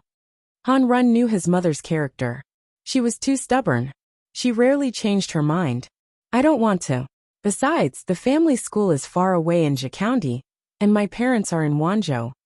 Although Han Run was young, he had a certain judgment ability. He did not know how much trust Jiang Pengji had in his father, but he could guess that Han Run, as the eldest son of Han Yu, did not stay in Wanzhou. Instead, he went to the family school in Zhe County, which was thousands of miles away. He was afraid that it would be a taboo. Han Run did not want his father to be put in a difficult position. Feng Yi frowned. Madame Han's stubbornness was beyond his imagination. In the short term, it wouldn't affect Han Run, but in the long run, it would inevitably distract him from his studies. Feng Yi said, "There's no rush in this matter. You should stabilize your mother first." He informed his father Feng Zhen about this matter. Coincidentally, Feng Zhen was also busy and directly threw him to Wei Ci. Wei Ci. Feng Yi was very embarrassed. This was a child's trifling matter, and it had taken up their precious time. She really felt bad about it. Wei Ci said, "It's hard for an upright official to settle a family dispute. It's better to let the whole family talk it over." Feng Yi frowned. Han Run wouldn't have to be stuck between his parents if he could solve the problem by being honest with them. Feng Yi returned empty-handed, but Wei Ci took this matter to heart. It's better to destroy 10 temples than to ruin a marriage. However, Madame Han is a disaster after all. We should find a way to separate her from Wenbin and his son. Wei Ci frowned. He had reminded Han Yu earlier, because he wanted Han Yu to handle the family affairs by himself. However, Han Yu was different from him. He was reborn. Even if he had told Han Yu to be careful of his wife and her family, Han Yu would not take drastic measures before his wife made an unforgivable mistake. At most, he would be cautious. Han Yu could delay it, but his eldest son could not. Wei Ci spent a lot of time recalling, and it took him a long time to find the memory of Han Yu's eldest son. The Jiang dynasty had been established for more than 10 years, and the old and new generations had replaced each other. Among the younger generation, the most outstanding child was undoubtedly the second son of Feng Zhen, Feng Yu. Feng Yu and the crown prince, Jiang Yan, had a close relationship. His future was limitless. Han Yu had many children in his family. There were 3 sons of the first wife. Their talents were not bad, but they were very disagreeable. Disagreeable. This was not what Wei Xi said, but what the crown princess, Jiang Yan, had said. I'm just choosing a reading partner, not asking them to carry my sedan chair. They can't understand one by one. That Han Run is even better. He really thinks that my ears are not good. He insulted me behind my back and called me a bandit. So what if he's a bandit? I'm the crown prince now. He's not even a subject. Jiang Yan was the eldest daughter of the emperor. She had been appointed as the crown prince not long after the establishment of the Jiang dynasty. If there were no accidents, she would be the next empress. Her reading partner had a special meaning. Reserving the position of reading partner was basically reserving the core position of the next generation in the imperial court. Han Yu's sons of the right age participated in the selection of reading partners, but Jiang Yan did not like any of them. Han Yu's eldest son Han Run had been despised by Jiang Yan for a long time. After that, Han Yu's wife's family participated in the rebellion. Madame Han and her eldest son, Han Run, were also involved and ended up being beheaded at the Meridian Gate. Because of Jiang Yan's influence, Wei Xi did not like Han Run. However, when he thought about the Han Run that he had met at Feng Zhen's wedding, he was obedient despite his young age. Wei Xi had no idea how he grew up to be like that. Now that he thought about it, it was most likely because of his mother's influence over the years, which ruined a good seedling. Han Yu neglected to teach his child, which led to Han Run's bad behavior in the future. What's so difficult about it? Just let him die. Jiang Pingji held a pin in her mouth. She raised one hand to put aside the processed bamboo slips, and took a new one with the other. Wei Xi said, "This won't do. It will be bad if Wenbin finds out." I was joking just now. Jiang Pingji took down the pen and wrote down the instructions. She said to Wei Xi, "It's normal to be arrogant when one is born into an aristocratic family. Madame Han is relying on the power of her family. No matter how powerful they are, they still rely on me to survive and live. Go and check on her wife's family. I don't believe there is any aristocratic family that is completely clean. Once you find out, take your time. She cares so much about her family. If something happens to her family, she won't have the time to harass her son." Wei Xi was speechless. What a good move to remove the firewood from under the pot. Wei Xi wanted Han Yu and Madame Han to divorce, but he did not expect his lord to be even more ruthless. Jiang Pingji said, "Divorce is actually a good idea, but it's too time-consuming. Wenbin will easily find out. If you hurt your friendship with Wenbin because of this woman, it will not be worth it. Besides, Wenbin is busy with official business, so someone has to take care of the house. Madame Han has a bad temper, but she is good at managing the house. It's good to keep her." Jiang Pingji knew that Madame Han did not like her, but who was she? Chapter 1243. The busy spring plowing slowly came to an end. Time steadily entered April. The audience in the streaming room was looking forward to and worried about the war that had yet to begin. Many of them were impatient and gradually forgot about it. Jiang Pingji had been busy with government affairs for the past few months. Apart from presiding over the spring plowing ceremony, she spent the rest of her time running around and inspecting the situation. The two most important things were the progress of the water-powered spinning wheel and cotton. These two pieces of good news eased the tense atmosphere. Since Jiang Pingji supported Huijun to work on the water-powered spinning wheel, Huijun devoted most of her energy to it. The remaining space was left for the twins. The idea of using the power of water to weave was a fantasy.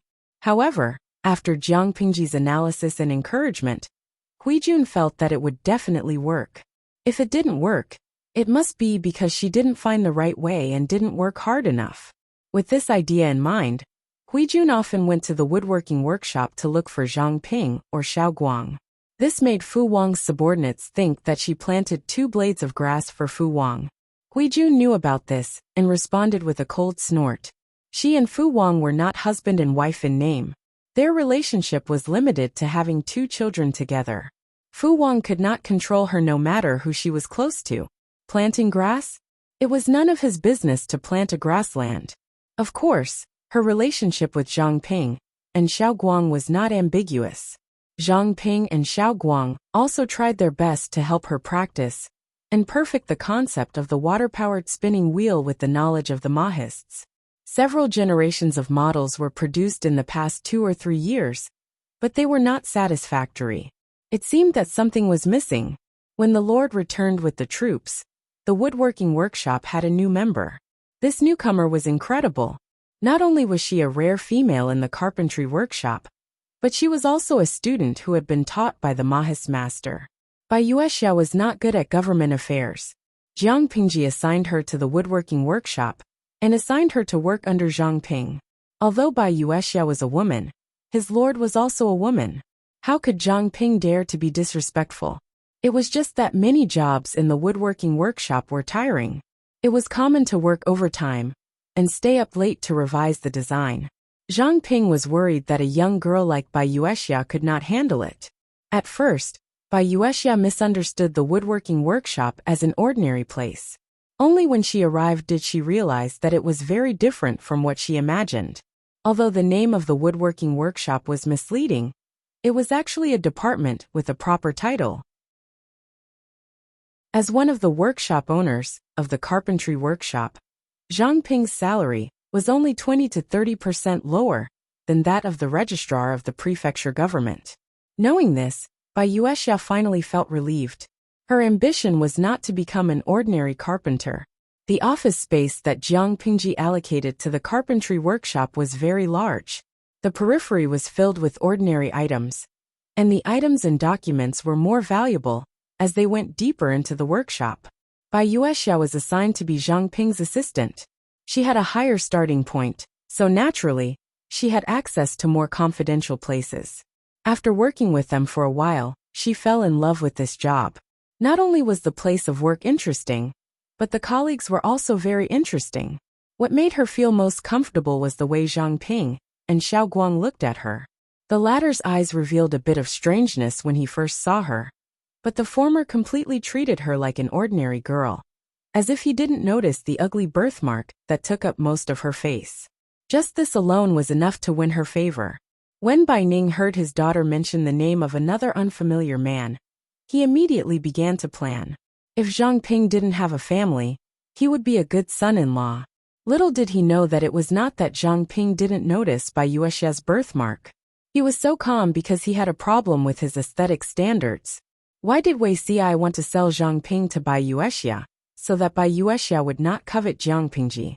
Because he knew that Zhang Ping didn't judge a person's beauty by their face, but by their hands. Zhang Ping didn't hear it wrong. Zhang Ping's standard for beauty was the hands, not the face. Why was Zhang Ping so obsessed with his wife, Crane, and still single after so many years? Not only because he liked to be single, but there was another important reason. The only 2 pairs of hands that he liked were his own and Wei Xi's. Wei Xi was male, not female, and he was also his best friend. Zhang Ping couldn't possibly attack him with a disease, right?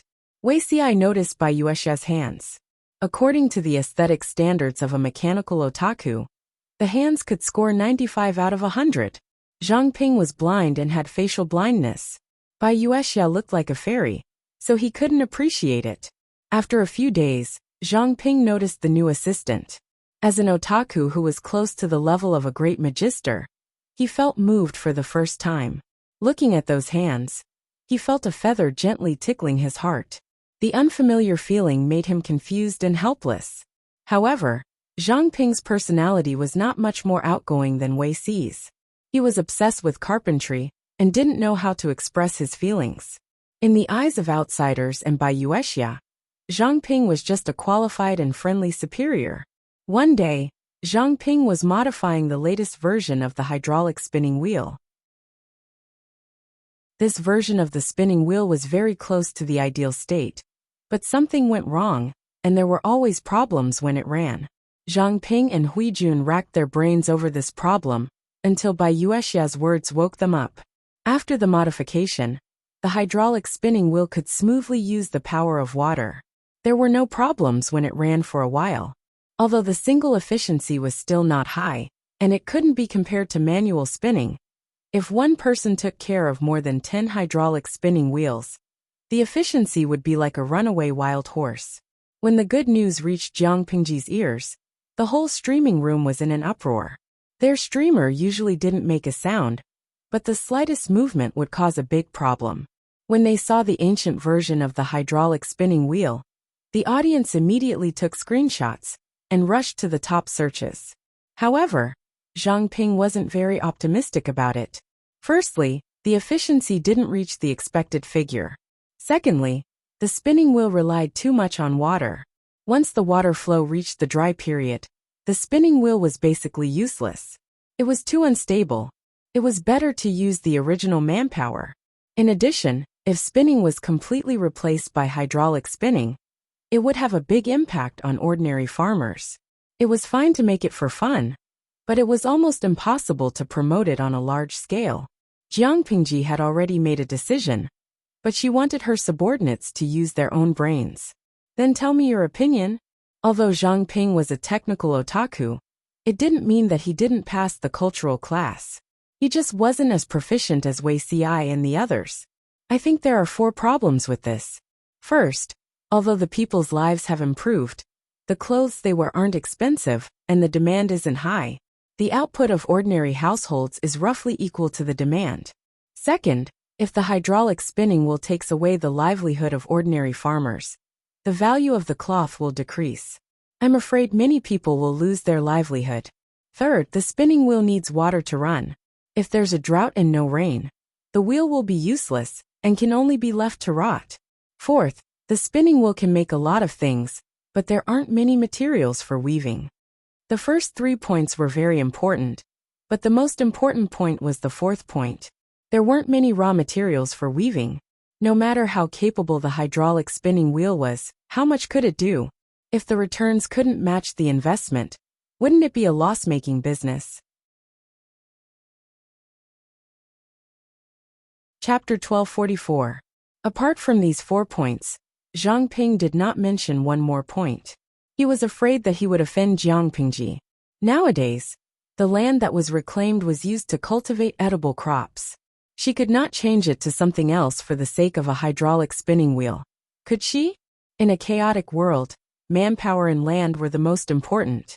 Zhang Ping faintly felt that his lord wanted to do something big and gradually weaken the weight of manpower and land. However, reform was not something that could be accomplished in a day. It could easily affect the people of the world. Zhang Ping did not want his lord to be rash and radical, which would result in the failure of her hegemony.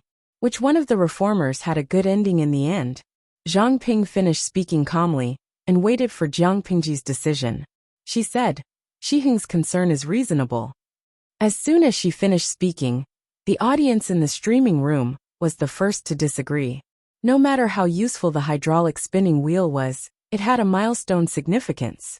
Lunzi Zhu Lunzi. Damn streamer, don't be swayed by Zhang Ping.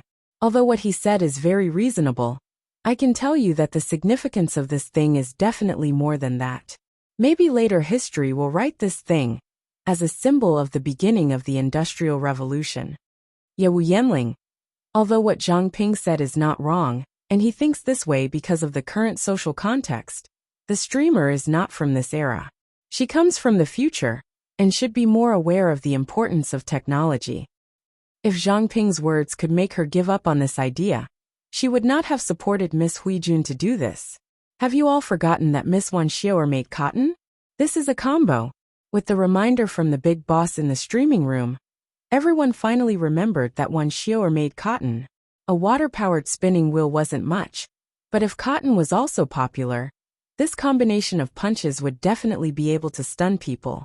If cotton was cultivated for a few generations, as long as the output reached 20% to 30% of the standard of their era, the impact on this ancient time and space would be equivalent to an earthquake. China had a population of 1.4 billion. Its land area was similar to that of the 5 countries of this era. However, the population of the 5 countries did not exceed 100 million because of the war over the years. With such a small population and so much land, there was still room for development. In addition, they also knew that cotton did not have high requirements for soil. It was not as delicate as rice and wheat, Food occupied the most fertile land. There was no conflict between planting cotton and other places. The audience understood with emotion and was moved with reason. They wished they could rush into the screen, cross the dimensional barrier, and personally talk to Jiang Pingji. Jiang Pingji didn't want to scare the idle audience anymore. She simply said, "Although Shiheng's concerns are reasonable, it's not like there are no solutions to these difficult problems. Shiheng, my current ambition is to let all the people in the world be able to wear warm clothes and eat their fill. This thing is very useful." Zhang Ping looked at Jiang Pingji. He had always been face-blind, but when he saw the expression on his lord's face, he suddenly understood what Wei Xi had said. Wei Xi had said that when the Lord talked about serious matters, her eyes would shine, as if they could see through time and see the future. Zhang Ping initially despised Wei Xi for being too artsy, but now he empathized with him. It was indeed glowing. Zhang Ping was blinded by the light, and Bai Yuexia's fangirl was even more intoxicated, unable to extricate herself. What does my lord want? We haven't made any progress yet, but it won't be long. However, the spinning wheels here still need to be modified. I'm afraid they won't be enough when the time comes. Jiang Pingji kept them in suspense. She said, "It's true that this will harm the livelihood of some people, but it will be beneficial to the people of the world. I will also think of ways to compensate the people whose interests have been damaged. I will try my best to reduce their losses and not affect their family's livelihood. If you are timid and give up the happiness of the majority for the sake of the interests of a small group of people, then you are not a qualified lord." Zhang Ping nodded as he listened, but Bai Yuexia was keenly aware that the lord's last sentence had a double meaning. For the interests of the majority, she could sacrifice the interests of a small group of people without hesitation? What if this small group of people were not ordinary people, but the aristocrats?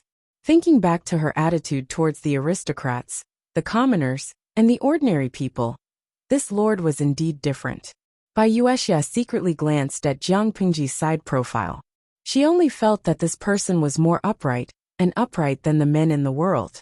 She had her own proud and unyielding character. Bai Yuexia and Hui Jun were infatuated with her. Until Bai Yuexia asked, "My lord, you said that the spinning wheels still need to be modified?" Jiang Pingji said, "Of course it has to be modified." When asked about professional issues, Bai Yuexia naturally had to clarify. What does it have to be modified? The production of a spinning wheel is complicated, but there is only one spindle. Why can't we increase the number of spindles? Jiang Pingji said, "Instead of using 10 looms to make up 10 spindles, why not put 10 spindles on one machine? Won't there be more silk produced at the same time?" This simple sentence immediately caused the 2 disciples of the Mo family to be dumbfounded. What was this called? The Lord moved her mouth, and the subordinates ran errands. Put 10 spindles on one machine, and let the spindles work at the same time? Was this possible? Apart from the spinning wheels, Jiang Pingji also wanted them to improve the looms. The efficiency of the current looms was very low, and they basically used both hands. But why not improve the looms, so that both hands and feet could work? Zhang Ping and Bai Yuexia were bombarded with questions one after another until they were dizzy. They wished that their parents could give them 2 more heads. The key was that they could not refute. Although the Lord's questions sounded very naive and unreasonable, these questions were like an omnipotent key that immediately unlocked the iron lock that imprisoned their thoughts and provided them with brand new research ideas. But there was another problem. What was the point of them working on the spinning wheels and looms? Where did they get so much yarn and cloth to weave? Reality proved that there was. Another joyous event followed. The newly married Feng Zhen pinched his chin. He only knew that his new wife was imitating Ancestor Lei and doing big things. Ancestor Lei had invented silkworm rearing, while Wan Xiu'er was planting cotton. Before they got married, Wan Xiu'er had specially brought some people to the ancestral home and stayed there to do something. She did not hide these things from Feng Zhen, so he was more or less in the know. However, he had never expected that his wife would follow in his master's footsteps. She had killed the big thing without saying a word. A pillow comes when you doze off. Zisher, your wife is much more capable than you. Feng Zhen was dumbfounded and secretly touched his nose. What did he do? He was definitely more capable than his wife. But he could not speak carelessly in front of the Lord, so he obediently served as Wan Xiaoer's foil. Jiang Pingji looked at the card of information that Wan Xiaoer had brought. The content was very detailed. She laughed and teased. With this, even if you can't be compared to Ancestor Lei, it's more than enough to earn the title of Little Ancestor Lei. If it succeeds, I will definitely remember your great merit. Wan Xiaoer's heart leaped with joy. 2 good things were reported one after the other. Jiang Pingji was in a good mood. But there was always someone who did not have eyes to provoke her. Chapter 1245. Dongqing had a total of 6 states and 21 counties. Its territory spanned from the north to the south. The division of states and counties mostly followed the previous dynasty and was not based on population or land area. As a result, although Hu County, Zhe County, and Hu County were counties, the areas of the 3 counties were not small. Hu County was even comparable to the smallest state in Dongqing. Apart from these 3 special counties, Hejian County, Langjie County, and Ningming County were also independent counties. However, the size of the latter 3 was quite normal. Apart from having special military positions, they were no different from ordinary counties. Langjie County had already fallen under Huang Song's rule. Ningming County was located in the south and had previously submitted to Su Bei. Ever since Jiang Pingji had gotten rid of Su Bei, although she hadn't mobilized her troops in Gongning County, the local aristocrats were very tactful and didn't dare to cause a ruckus. It was useless for them to make a ruckus. Jiangning County was attached to a high mountain range. Although it was a beautiful place, it did not produce much food. Jiang Pingji sent troops to choke off all the grain and trade routes in Jiangning County. She could starve hundreds of thousands of people in Jiangning County to death. There were many aristocratic families in Yunning County. They saw that Jiang Pingji was not someone to be trifled with, so they did not go against the law and fight her head-on. Instead, they chose to give in. Among the 3 counties, Hejian County was the only one without a ruler. It wasn't that Hejian County didn't want to rely on any vassal. It was just that the geography of Hejian County was a bit awkward. It was located on the pulse arteries of Wanzhou, Haozhou, and Sangzhou. It was an important position that could be used to attack or defend. Before the spring plowing, neither Jiang Pingji nor Huang Song dared to mobilize their troops in Hejian County. Once the troops were mobilized, it would be a great war. If the spring plowing was ruined, not only would the interests of the 2 feudal vassals be harmed, but the people under their rule would also be harmed. Wars could be fought at any time, but the commoners only had one chance to farm. If they missed the opportunity, they would have to endure hunger for an entire year. Apart from that, Hejian County had another significance to Jiang Pingji. All the members of the Liu family lived in Hejian County. The bad news Jiang Pingji received was none other than the fact that Hejian County had been raided by Huang Song's army and had quietly changed hands in the middle of the night. When the bad news reached Jiang Pingji's ears, she was happy about the progress of the spinning wheel and the cotton. It was as if a bucket of cold water had been poured over her. Those who were familiar with Jiang Pingji did not dare to look at her expression. How did Hejian County fall? After the battle between Su and Pei ended, Jiang Pingji and Huang Song tacitly dispatched troops to guard the northern and southern borders of Hejian County. Neither side gave in to the other. The 2 sides maintained a delicate balance. No one dared to make the first move. They could only dispatch many scouts to investigate the enemy's situation. They had to grasp the military situation as soon as possible. Under such circumstances, Jiang Pingji did not know what the guards were doing. Huang Song had already sent his troops to conquer the whole of Hejian County, but the defending general was slow to react. It was already too late. If he didn't give her a convincing reason, she would definitely punish him. Although Jiang Pingji was usually easy to get along with, once she got angry, how could a lowly messenger be able to withstand her power? Without any hesitation, he revealed everything that had happened. After he finished speaking, the messenger soldier trembled and half knelt down to beg for forgiveness. The atmosphere at the scene was extremely solemn. Qiguan rang, Wei Si, and the others secretly glanced at their lord from the corner of their eyes. They were mentally prepared for their lord to flip the table, curse Huang Song's ancestors. Even if they lost control of themselves, they could still suppress this matter. Unexpectedly, Jiang Pingji's self-restraint was excellent. Apart from her somewhat gloomy expression, she did not show any extreme emotions. Hajin's Jiang Pingji sneered coldly. Her eyes flashed with murderous intent. They really got away with it back then. The main reason why Hejian County was lost was that Hejian's aristocratic family, the Zhangs, took the lead in responding to the persuasion of Huang Song's subordinates. They secretly colluded with several aristocratic families to control the situation in the county. Later, on the night of the 24th of the third month, they cooperated with Huang Song's garrison troops. On one hand, they took down the Hejian's Lus, Shangguans, and other aristocratic families that were friendly with Jiang Pingji's forces. On the other hand, they welcomed Huang Song's army into the city. In less than half a night, Hejian County changed hands. When everyone heard Jiang Pingji's words, they were momentarily stunned. They did not know when their lord and the Zhangs had discord. Others had yet to react, but Li Yun felt that the Zhang's name sounded very familiar. After thinking about it carefully, his mind flashed. He finally remembered when the feud had started. This Zhang's name seems somewhat familiar. Could it be the Zhangs who forced my wife to become a widow and almost caused her to lose her life? Li Yun remembered that the Zhang's family was Shangguan Wan's ex-husband's family. After the feud started, could it be that they still bear a grudge? When Huang Song found out about it, he used it as a breakthrough point and sent people to persuade the Zhangs to change sides. If you think about it that way, it's not unreasonable. As soon as Li Yun spoke, everyone focused their attention on him again. After hearing what he said, many people had some memories. They followed the clues and dug up the old story. It's most likely because of this.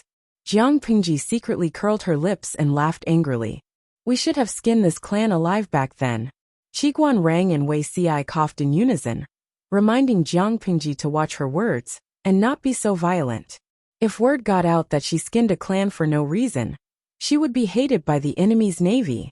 No matter what the situation was back then, it was an indisputable fact that Jiang Pingji had taken in the Zhang's young mistress who had escaped. Later, she had acted as a matchmaker for the young mistress, Shangguan Wan, and the military general Li Yun. In the eyes of the Zhangs, this cuckold was dripping with oil. The grassland on her head could be used to race horses. Although the Zhangs had no solid evidence that Jiang Pingji had stolen Shangguan Wan, the whole world knew that Shangguan Wan had remarried Li Yun. From this standpoint, the Zhangs and Jiang Pingji's positions were natural opposites. Rather than helplessly watch Hejian County fall into Jiang Pingji's hands and struggle at death's door under her tyranny, it was better to support Huang Song. There was nothing wrong with this logic. Even so, if no one had secretly planned and promoted it, the Zhangs wouldn't have been so thorough. Yang Si looked at Li Yun with some pity in his eyes. As expected, it was better to be single. Shangguan Wan was also a victim, but if Li Yun met an unreasonable lord, he would most likely vent his anger on her. Jiang Pingji asked the messenger, "Do you know who the lobbyist is?" The messenger said, "According to the secret agents, it's a strategist with the surname Chung under Huang Song's command." According to the information obtained by the secret agents, before Hejian County fell, there was indeed a man who was dressed ordinarily, but had an outstanding appearance, and entered the Zhang residence. Chung. There was only one strategist with the surname Chung under Huang Song's command, right? Everyone tacitly looked at Chung Yuan from the corner of their eyes. Chung Yuan's father, Chung Chung, was Chung Jing's nephew, and Chung Yuan was Chung Jing's grandnephew. The age difference wasn't big, but the seniority was significant. Jiang Pingji said disdainfully, "If it's Yumo, it's not surprising. The Zhang's been around for so many years, but she's still half dead. Her brain isn't that good either, and she's very easy to fool." This grudge could only be regarded as a catalyst. The person Huang Song had sent over, the lobbyist Qing Jing, was the most important one. Chapter 1246. Jiang Pingji had a rough idea of what Mrs. Zhang was thinking. If Jiang Pingji won and Mrs. Zhang worked for her in the future, Jiang Pingji would definitely hold a grudge against Mrs. Zhang, and the Zhang family would never have a chance to make a name for themselves. Magnifying the conflict in the past made Mrs. Zhang, who was already arrogant, even more arrogant. It seemed that Jiang Pingji still held a grudge against her. But in reality, Jiang Pingji was a busy person. Not every Tom, Dick, or Harry was qualified to occupy her brain. If Mrs. Zhang didn't jump out to make her presence known, how could she remember such a small role? She couldn't even remember her, let alone hold a grudge against Mrs. Zhang. She really thought she was somebody. Whether it was Mrs. Zhang and Hajian or Han Yu's wife, they were like dust in her eyes. They were not worthy of her special attention. Although Mrs. Zhang is smart, she doesn't have a big picture view. Besides, there was discord before, so it was expected that they would be persuaded by Yumo to change sides. Jiang Pingji had a low opinion of Mrs. Zhang, but she had a high opinion of Cheng Jing. By the way, have you found out the current situation of the Lu family? Although the second branch and the main family are not on good terms, the Lu family is more or less involved because of me. Cheng Jing was a cautious person. He persuaded Mrs. Zhang to change sides, and gave her a series of ideas to help her avoid the attention of Jiang Pingji's troops. Hejian County was Jiang Pingji's original nest. She had almost no contact with the Lu family in recent years, but outsiders would not think that she was completely cut off from the Lu family because of that. If something big happened, the Lu family would definitely side with Jiang Pingji. In a place like Hejian County, the Lu family was Jiang Pingji's most natural eyes and ears. To seize Hejian County first, Mrs. Zhang's little tricks had to be avoided by the Lu family. Just in case, the Lu family, the Shengguan family, and other small gentry families who were close to Jiang Pingji were also taken down in a flash. After all, Jiang Pingji was the one who brought the disaster to the Lu family, so she had to ask about it. The messenger was not very clear about the news. However, according to the spy in Hejian County, the Lu family was strictly monitored. Their personal freedom was restricted, but their lives were not in danger. Jiang Pingji said, "I understand. You can go now. If there's any news, report to me immediately." Everyone knew that Huang Song would not harm the Lu clan now, but that did not mean he would not do so in the future. Jiang Pingji did not have a family, other than Lu Shi and Lu Zhao. Her blood relatives were only the members of the Lu family. According to the mainstream thinking nowadays, people with the same surname and ancestry were a family. Even if the bones were broken, the tendons would still be connected. Unless it was a subsect, it was a single entity. If Huang Song wanted to use the people of the Lu clan as a political bargaining chip, Jiang Pingji's side would be very passive, and her hands and feet would be tied in battle.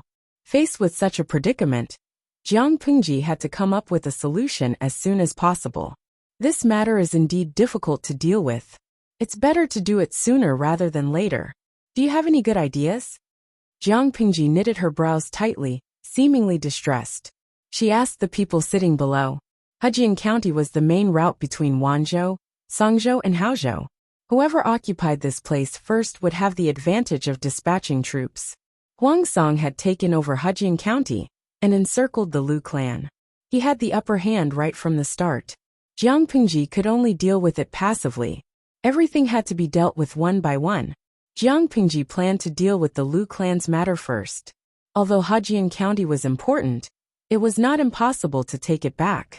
Huang Song was probably also observing her reaction, using it to determine what his next move would be. The general's thoughts were relatively simple. Regardless of whether it was Huang Song or Lu Song, the clan that dared to imprison the Lord would be punished in 4 words. CK them up.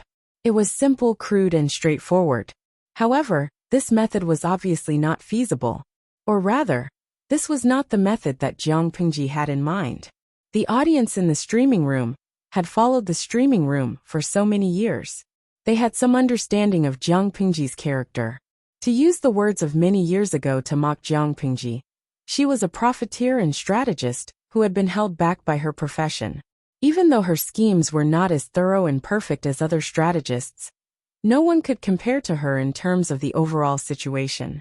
Didn't you see that there were often strategists who asked her, "What is the Lord's intention?"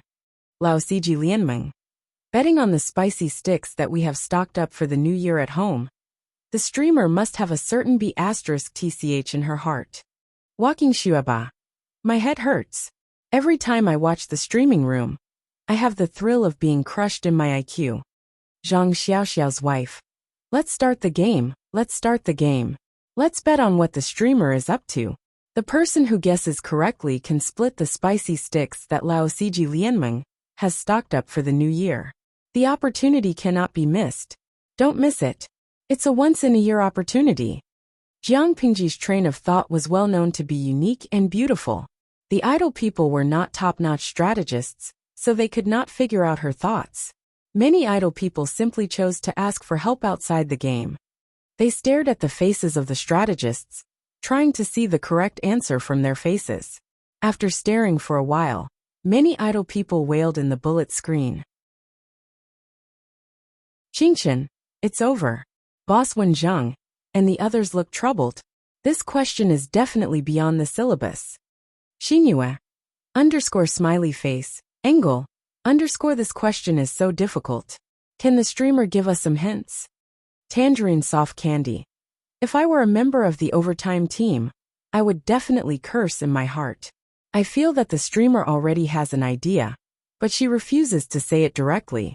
Instead, she wants to make it difficult for the big shots to guess a game that they can't guess. Guess your sister. What's there to say that can't be said in front of everyone? Why do you have to keep people guessing? What a waste of time and effort. Thinking about it carefully, it seemed that many leaders had such a bad habit. This made it difficult for the subordinates. At this moment, the idle people noticed that Yang Si, who was sitting in the second row, relaxed his brows. His gaze was deep and complicated. Ziwa Tiani. My cutie Rong Rong seems to have solved the answer. While the audience in the streaming room chatted, people raised suggestions one after another. However, most of them were not feasible and were rejected by Jiang Pingji. Everyone was in a dilemma. Even C.I. Marin, who was known as the flower of understanding, was frowning. He did not know how to deal with it. Is there no other way? At this moment, Yang Si stepped forward and cupped his hands in front of his chest. He proposed a bad idea that struck everyone present like lightning. He said, I have a plan, but I don't know if I should say it. It's better to eliminate this disaster from the root. Jiang Pingji said, speak. Yang Si said, I think it's better to eliminate this disaster from the root. Jiang Pingji's interest was piqued, but her expression remained calm. She asked in detail, how? My lord was born in the Lu family of Hejian. The rise and fall of honor and disgrace are one with the clan. If the clan prospers, my lord will prosper. If the clan declines, my lord will lose face. Now that the Lu family has encountered this disaster, half of the responsibility lies with my lord. You should step forward to solve this matter and protect the clan. However, the situation in the world is grim. Not only do you have to worry about the clan, but you also have to worry about the people under your rule. You can't act recklessly for your own selfishness. Yang Si spoke in a rhythmic tone. Everyone frowned when they heard him. Their lord had always disliked listening to this nonsense. If she had such a good relationship with the Lu family, why would they not contact each other for so many years? She had never helped any member of the Lu family. Chapter 1247. Everyone was suspicious. Jiang Pingji patiently asked Yang Si, does Jing Rong have any wise ideas? Yang Si changed the topic. In my opinion, my lord, you might as well bear the pain and form your own clan. Even if you are reluctant, this will not only protect the Lu clan, but it will also prevent Huang Song from harming them. At the same time, it will also prevent my lord from being afraid of the slightest thing. As soon as he finished speaking, Jiang Pingji decisively rejected his suggestion. Her tone was a little harsh, and her expression was quite decisive. Yang Jingrong, your suggestion is really heart-wrenching. It's very inappropriate. In this era where the clan was supreme, splitting the clan was the most important thing. Unless they had no other choice, very few people would choose to split the clan. Those who suggested splitting the clan would easily be labeled with a bad reputation. For ordinary gentry, there were many disadvantages to splitting the clan. First was the clan fields. The common land shared by the clan members was divided into more than 10 categories, such as fields for ancestral halls, fields for temples, fields for graves, fields for sacrifices, fields for charity, fields for learning. Every clan member could enjoy the benefits of the fields. It was somewhat similar to the family property that the idle viewers knew. If the clan split, they could not enjoy this part of the benefits. They could only take their private property with them. Second was the clan school. After the clan split, unless there were special circumstances, the people who split were not entitled to free education. It was not easy to study in this era. Learning was a benefit that only a certain class could enjoy. Splitting the clan meant giving up this part of the right.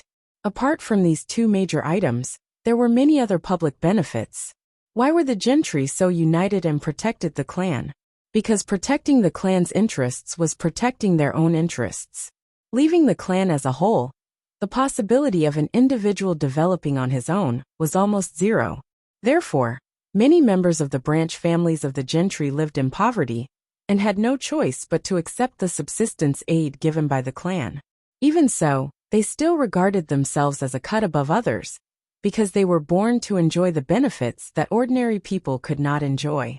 This was their inherent privilege. Jiang Pingji was not an ordinary person. Splitting the clan would not affect her. But according to the current mainstream thinking, splitting the clan was wrong. Wei Yan was sick. A little Rongrong's suggestion is fine, right? The streamer looks so fierce. I've never seen her so fierce. To Defaccio. The person above is still too young. The streamer's anger on the surface is definitely not real. When Jiang Pingji is really angry, can ordinary people withstand that aura? They could feel the murderous aura, even though they were separated by planes.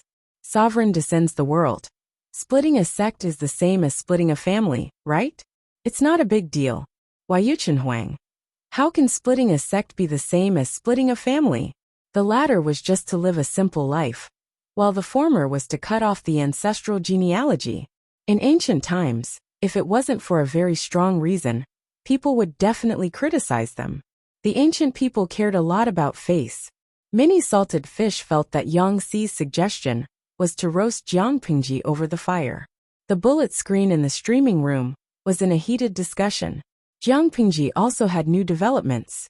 Yang Xi seemed to be determined to fight with her.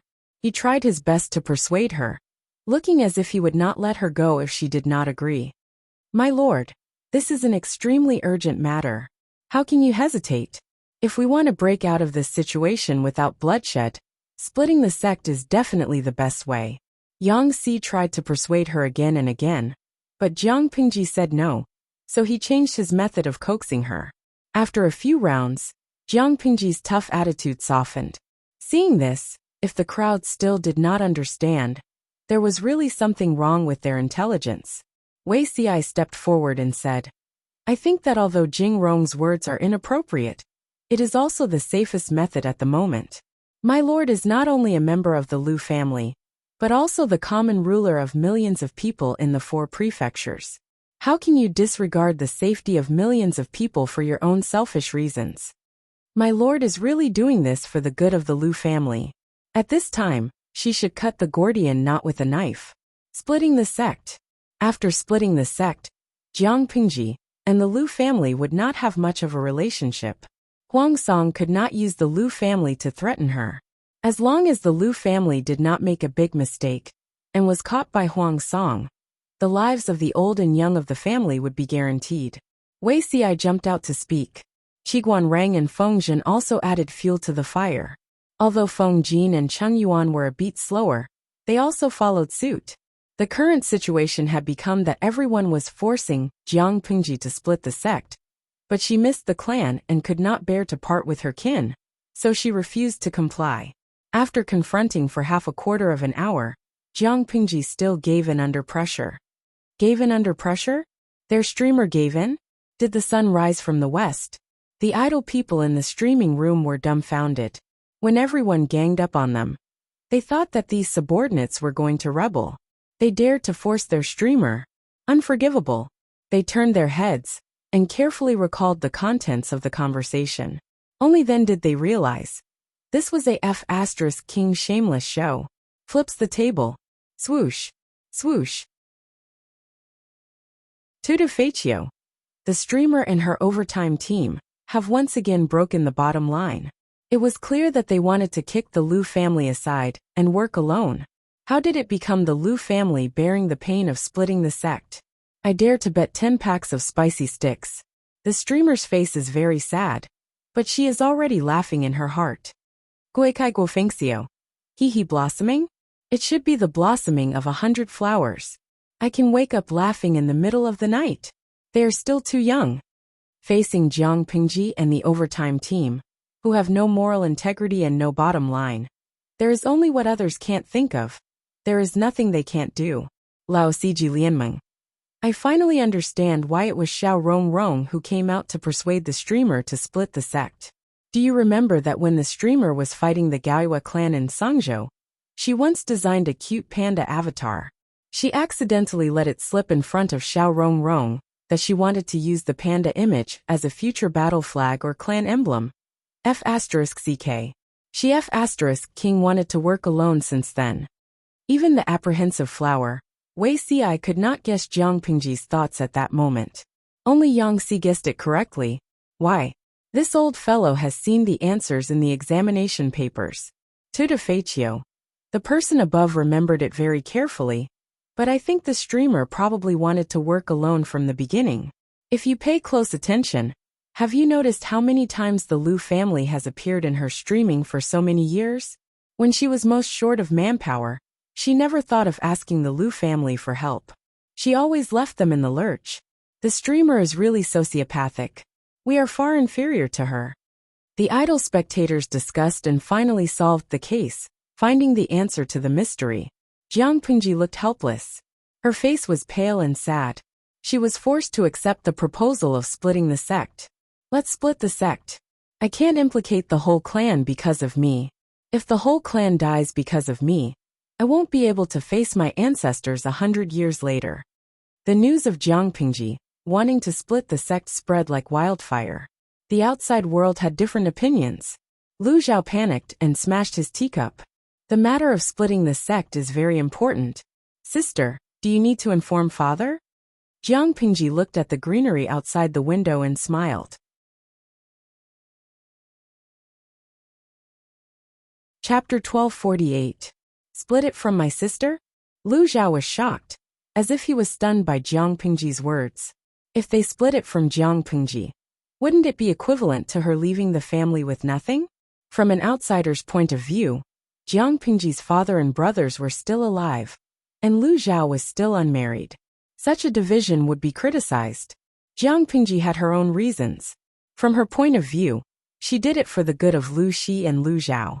She explained, if Bogeo hadn't suddenly attacked Hejian County and imprisoned the Liu clan, I wouldn't have to do this. Splitting the family is a big deal. I'm a female in the clan, so it's not a big deal.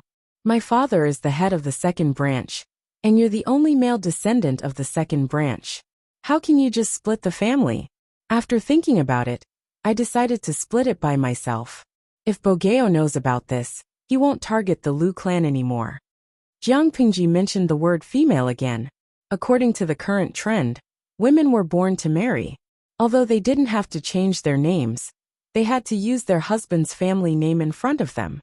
For example, Qiguan Rang's wife's surname was Wei, and she was addressed as Qiguan Weisher.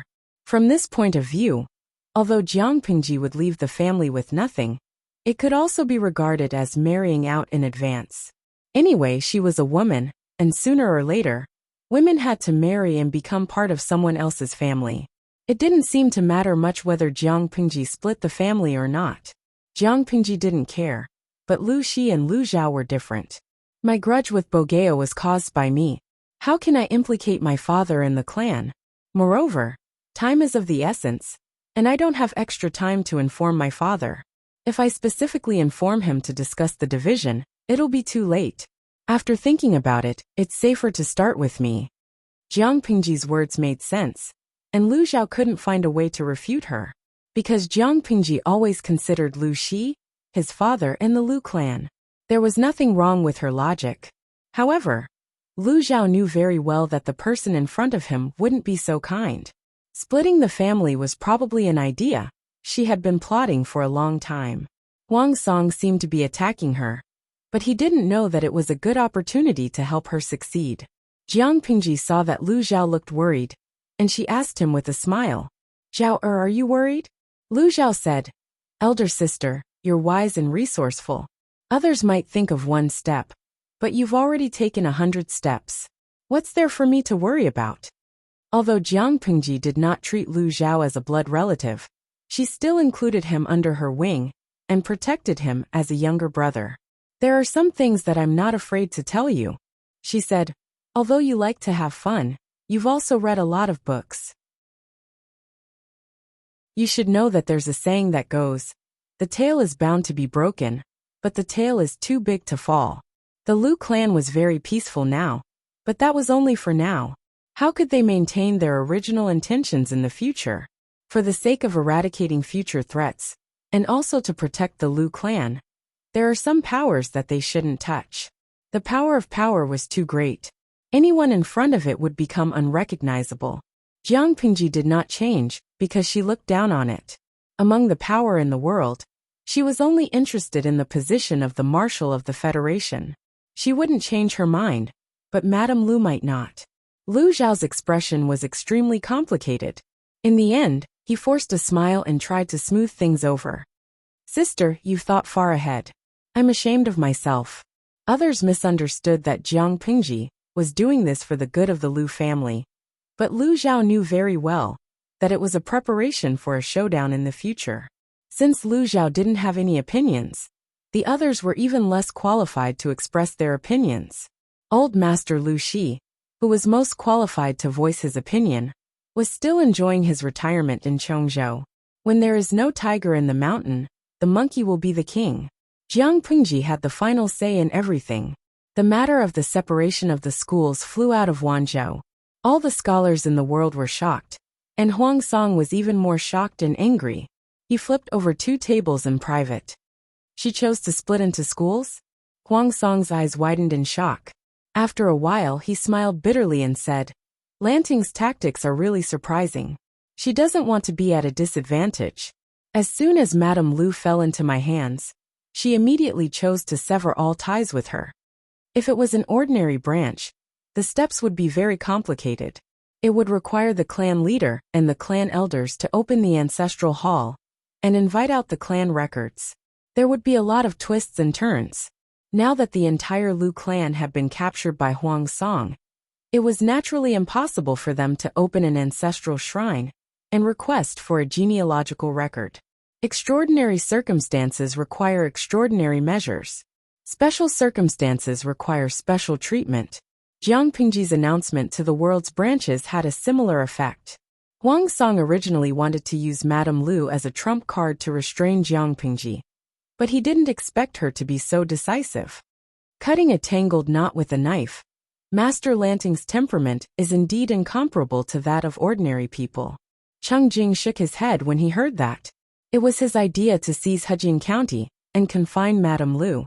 Everything was going well, but who knew that Jiang Pingji would act irrationally and directly choose to split into schools to draw a clear line? If she were a man, I'm afraid she would be criticized for her actions. Unfortunately, she's a woman. Jiang Pingji had suffered for so many years because of her gender. Finally, she gained an advantage, Huang Song said regretfully. Now we can't use Madame Lu to restrain her. Cheng Jing shook his head and said, "As long as Madame Lu doesn't take the initiative to cause trouble, I'm afraid the Lord can't do anything to them. If Madame Lu wasn't a gentry family, killing them would not be a big deal. At most, it would make Jiang Pingji hate them. However, Madame Lu was a proper gentry family. No gentry family in the world would agree to kill them without a good excuse." Thinking back to the past, when Jiang Pingji reorganized the gentry families in Chongzhou, she also put a lot of *T on them before taking action. Feng Ju asked, Does the Lu family know about this news? Cheng Jing answered. Probably not yet, but they will know soon. Madame Lu's people were all imprisoned in the clan land. Their range of activities was restricted, so it was not easy for them to receive news from the outside world. They would only know about Jiang Pingji's division after a while. Feng Ju said. If Madame Lu knows about this, I wonder how she will react. His seemingly unintentional words fell into the ears of Huang Song and the others, and they had a different interpretation of it. Cheng Jing asked, why Ji means? To instigate Madame Lu to defect? Madame Lu isn't as stupid as Madame Zhang. Even if Lu Shi's division leaves, Madame Lu won't fall out with him. They aren't that easy to drive a wedge between them. Feng Ju smiled and shook his head. There's just one thing I don't understand. Why is Lu Shi and Madame Lu's relationship so bad? Even if they said it was for Madame Lu's good, those words could only deceive ordinary people. How could a truly intelligent person be fooled? Rather than saying that the division was for Madame Lu's safety, it was more like getting rid of Madame Lu's burden. Feng Ju thought that the latter was more likely. Children of gentry families received clan education from a young age. If it wasn't for special circumstances, why wouldn't they side with the clan? It was rare to see someone like Jiang Pingji, who ran away when the situation wasn't good. What was the hidden reason behind it? Feng Ju took it to heart.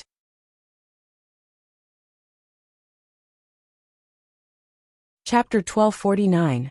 Ever since Hejian County was conquered by Huang Song, the Lus had been living in seclusion. They refused all activities and invitations. Hearing that Jiang Pingji was independent, the Lus were calmer than the outside world. The reason was that Jiang Pingji and the Lus had little contact in the past few years. She didn't ask for help from the family when she was in danger, and she didn't help the family during her glory days. At first, the Lus were a little uncomfortable, but they understood after a while. Jiang Pingji was rich and never thought of giving benefits to the family. They couldn't be thick-skinned and stick to her. A few elders reacted fiercely. They were angry at Jiang Pingji's behavior.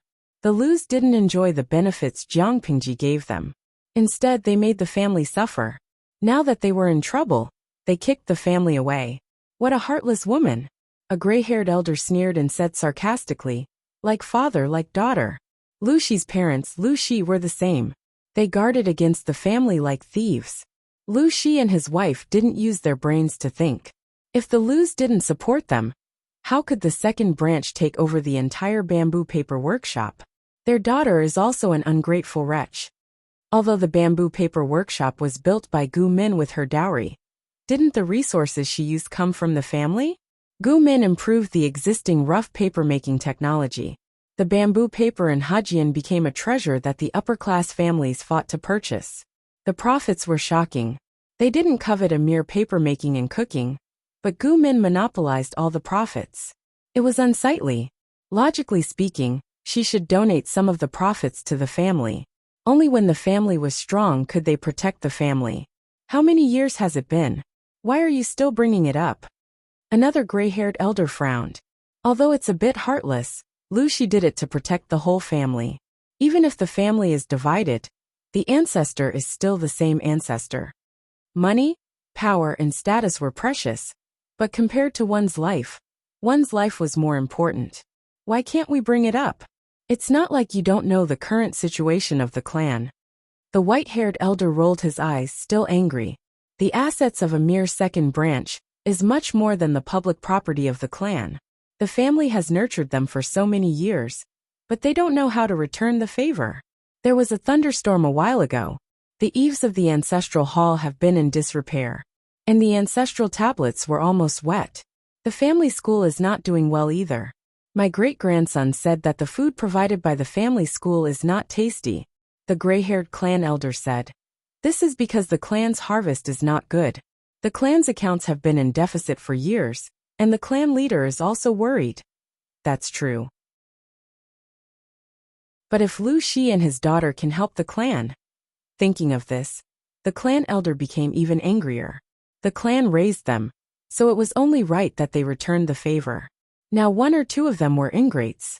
Who wouldn't feel stifled? The situation is stronger than the person. Can you force the father and daughter? The gray-haired elder rolled his eyes.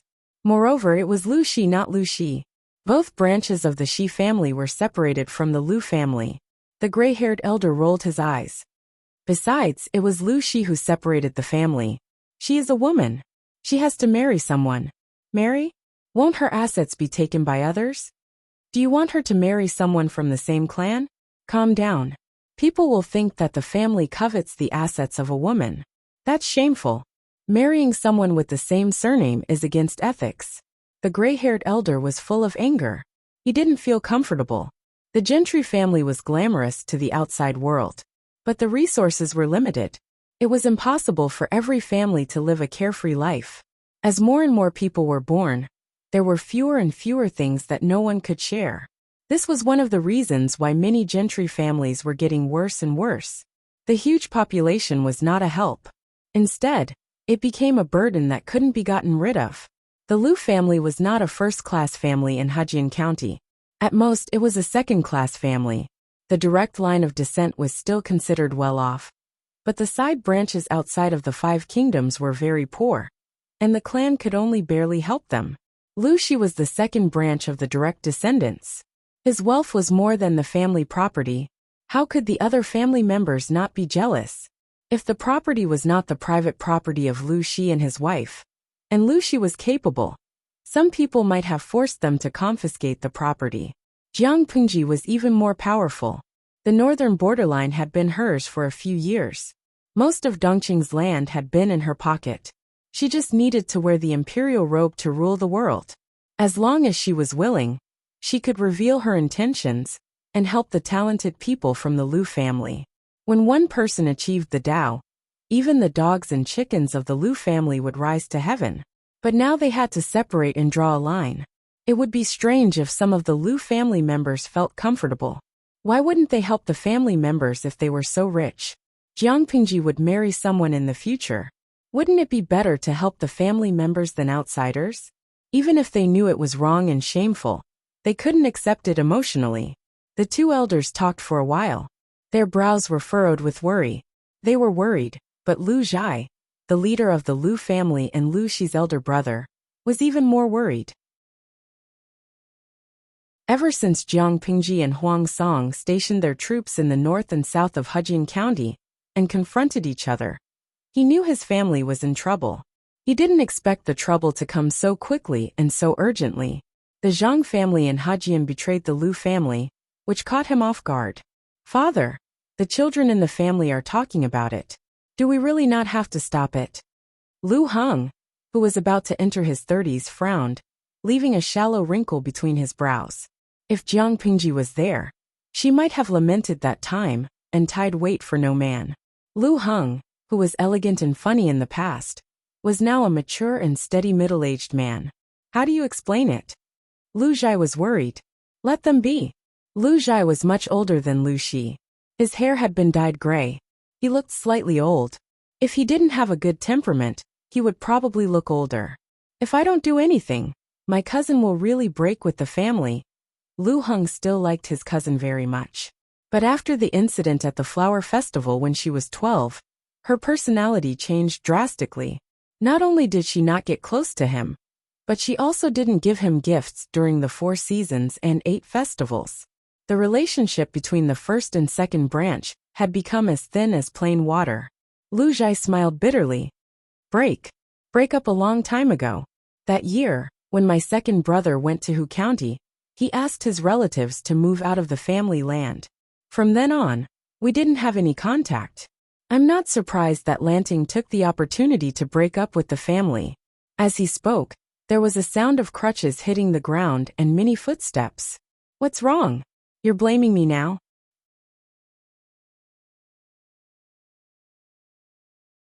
Chapter 1250. Lu Zhai heard his mother's words and quickly got up to greet her. He humbled himself, but the old lord did not let it go. Lu Zhai had to explain himself. Mother, you are putting me in a difficult position. When have I ever complained about you? Lu Heng also stood up to greet his grandmother. With the help of the father and son, the old lady sat down in the seat of honor. She had lived like a princess for many years. Although she was old, her skin was fair, and she looked younger than her actual age. However, her face was slightly mean, and her eyes were narrow and sharp. She looked like an old lady, who was not easy to get along with. She was Lu Zhai and Lu Shi's mother, the ancestor of the Lu family, and the old lord of Changsha. She was furious when she heard that Jiang Pingji dared to divide the family. She hurried to discuss it with her eldest son. She did not expect to hear the conversation before she entered the door. She was even angrier. I heard that the second branch has an unfilial girl. The old lord was old, but his voice was loud. When he talked about his granddaughter, Jiang Pingji, who he had never met before, his expression became sharper. She is over 20 years old, and still hasn't gotten married. Now she wants to divide the family? As the head of the family, why didn't you write a letter to reprimand her? How can you allow a girl to make a scene in front of you? Do you have any rules in your family? Lu Zhai could only smile bitterly. How would the old lord know the influence of the Lu family in the outside world? The ancestors of the Lu family had been glorious for a while, but they had been going downhill for the past 100 years. They were able to hang on to the second-rate position in Hejian mostly because of Lu Shi. Compared to Lu Shi, Jiang Pingji was more powerful. What could the Lu family do to make her obey? Mother, it is not as bad as you think. Lanting separated from the family for the sake of the family. Hejian County is now in Huangsong's hands. Huangsong and Lanting are rivals. If Lanting does not separate from the family and cut ties, Huangsong will use the lives of the Lu family to threaten Lanting. If she separates from the family, Huangsong will have no reason to do anything to the Lu family. This is also the child's filial piety, Lu Zhai said gently. She tried to persuade her mother. Lu Zhai and Lu Shi's mother came from a prominent family in Lengyi County. She and Gumin's mother were cousins. Because of her noble birth, the old woman had been willful all her life. She had developed a strong and reckless personality when she was a girl. She always liked to force others to do what she wanted. She lived a free and easy life, but the people around her were almost driven crazy by her. A recent example was Lu Shi and his wife. As soon as Lu Gui finished speaking, the old Fengjun waved his hand away. Stop saying nice things to that unfilial girl. It's fine to coax an idiot, but what's the use of coaxing me? Although this old woman is old, her mind is not muddled. Lu Shi is clearly unfilial to his elders and heartless to his clan. The old woman's eyes widened, revealing the whites of her eyes. Just looking at her made one shiver in fear. If she says that the sect will be independent, then the sect will be divided. Where will the face of the entire clan be? Gumin really gave birth to a B****. First, she instigated her man to go against me, and now, she has raised an unfilial daughter that disgraces our clan. The old woman was raised with honor. She also heard that her granddaughter was capable, but she didn't like her. Instead, she hated her. It wasn't that Lu Shi was bad, but it was because of some old scores. The old woman and Gu Min's mother were cousins. They were equally important in the clan. At that time, the atmosphere between the sexes was still very open. It was normal for unmarried girls to have a sweetheart before marriage. When the old woman was young, she liked young and handsome scholars. Occasionally, she would have trysts with them under the moonlight. After all, she was born in a big clan. If her reputation was too bad before marriage, it would affect her marriage, so she was very careful. However, Gumin's mother, her cousin, was more skillful. During the marriage discussion, she tricked her and let others see her exchanging a token with a scholar. This matter was fatal, but it also affected her status. The marriage discussion went wrong. In the end, Gumin's mother married into the Langyigu clan and became the wife of the clan. Everyone envied her, but she married a son of the Lu clan in Hejian County. After marriage, she was not as good as her cousin. She never thought that the daughter of her cousin Gu Min would marry her second son Lu Shi. Every time she saw her daughter-in-law, she felt as if there was a fishbone stuck in her throat. She didn't like Gu Min either. In her opinion, Gu Min was the culprit who instigated the separation between her and Lu Shi. After Gu Min got married, she became restless. She started a business and showed her face in public. Her business was big, but she didn't want to give it to her elders. She had been Gu Min's mother-in-law for many years. Every time she asked that woman to set a rule, Gu Min was unwilling. She had never seen such an unfilial woman. When Gu Min passed away, she secretly clapped her hands and cheered. With Gu Min's death, her filial and obedient son would definitely come back. She couldn't bear to see her son dying for Gu Min. She specially found a woman who looked like Gu Min and planned to make her Lu Shi's concubine. Under her secretly instigation and support, the woman stole the inheritance left by Gu Min and bullied the child she left behind. A dead person was dead, and a man was a man. Which man would push away a beautiful woman for a dead person? However, things didn't go as he wished. Not only did Lu Shi reject her, but he also changed his temperament.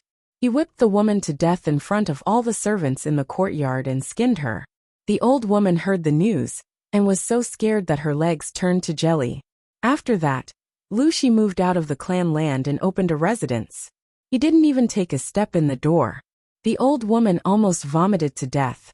Whether it was her cousin, Gu Min, or Lu Shi, all three women of the same lineage, none of them could get along with her. The old woman became even angrier when she thought of the trauma and grievances she had suffered all these years. Now Lu Shi wanted to separate from the clan. He must have grown up. Lu Zhai frowned and said unhappily, "Mother, no matter what, Lanting is still your granddaughter." Ever since Lu Zhai and his brothers got married, their mother became more and more domineering and willful.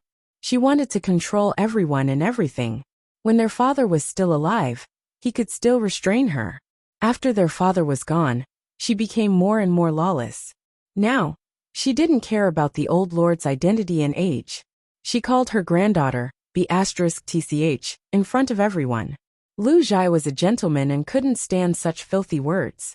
The old lord said stubbornly, "I don't have such an unfilial granddaughter." Lu Zhai was a grandfather and almost 5 years old, but he still couldn't do anything to his mother. The old lord scolded Lu Zhai. Lu Zhai was already in a bad mood. Faced with his unreasonable mother, he simply retorted, "Mother, the situation is better than the person. Lanting is a duke with millions of strong soldiers, not a granddaughter who listens to your scolding. To put it bluntly, she controls the life and death of our clan. We are meat on the chopping block. We can only accept her independence without any complaints." When the old lord heard this, he suppressed his anger in his heart.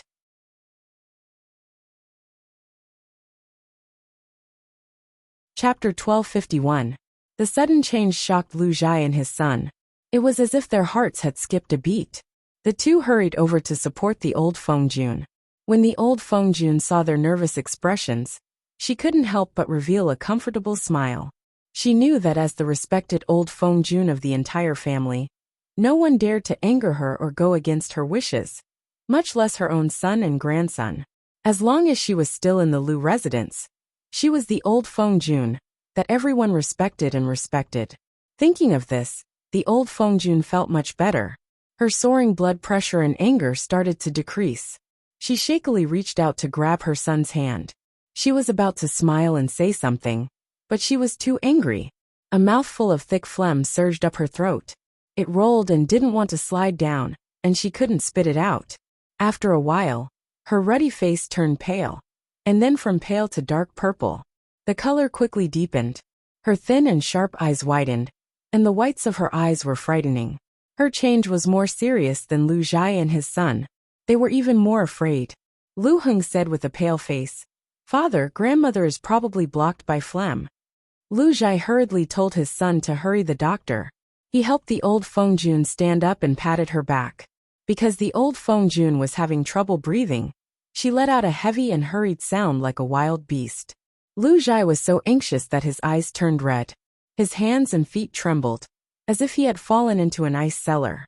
No matter how bad his mother was, the person in front of him was his birth mother. Now that she was in such pain, of course he didn't feel good. Lu Heng didn't care about his appearance. He lifted his clothes and jogged to invite the doctor to the main hall. When he arrived, he found a group of servants standing outside the main hall with their hands raised. Their expressions were sorrowful. Lu Heng's heart skipped a beat. His lips trembled and his legs went weak as he entered the room.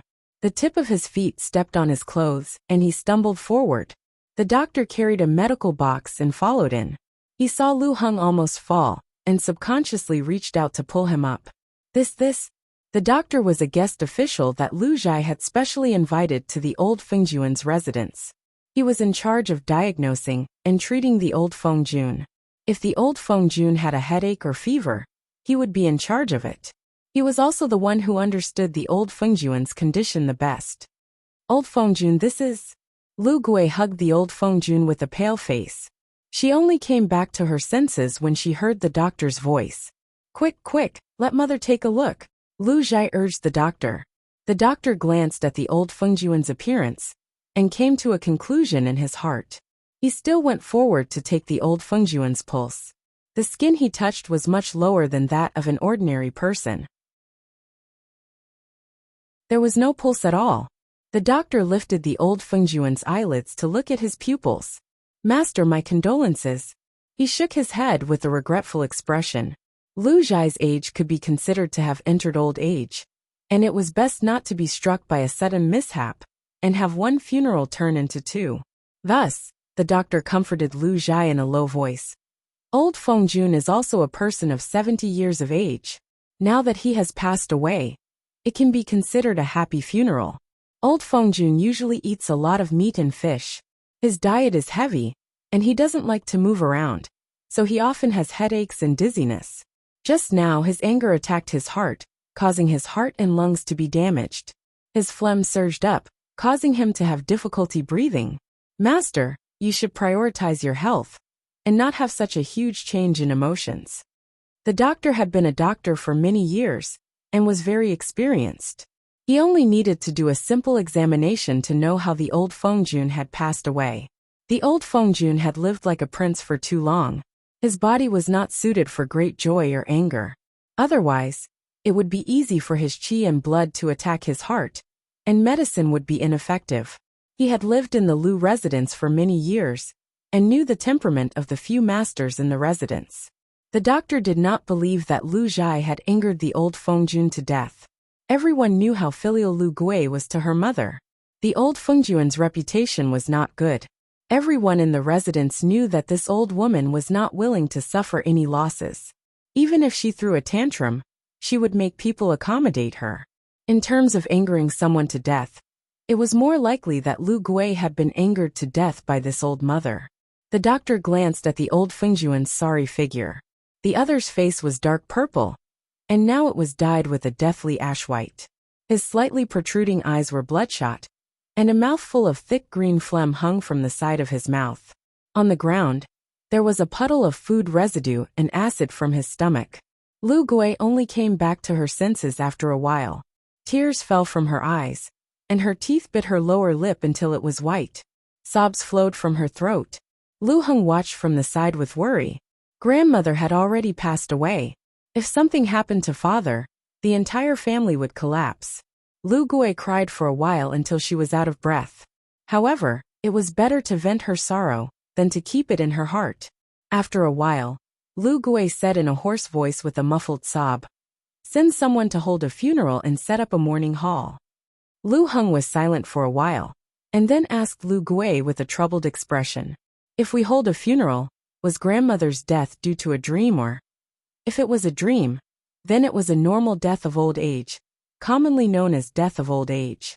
If it wasn't for this reason, then it was an abnormal death." It was a sensitive time, and the cause of the old Fengjuan's death would cause a huge uproar. Lu Gui raised his hand to wipe away his hot tears. He calmed himself down and instructed Lu Heng word by word.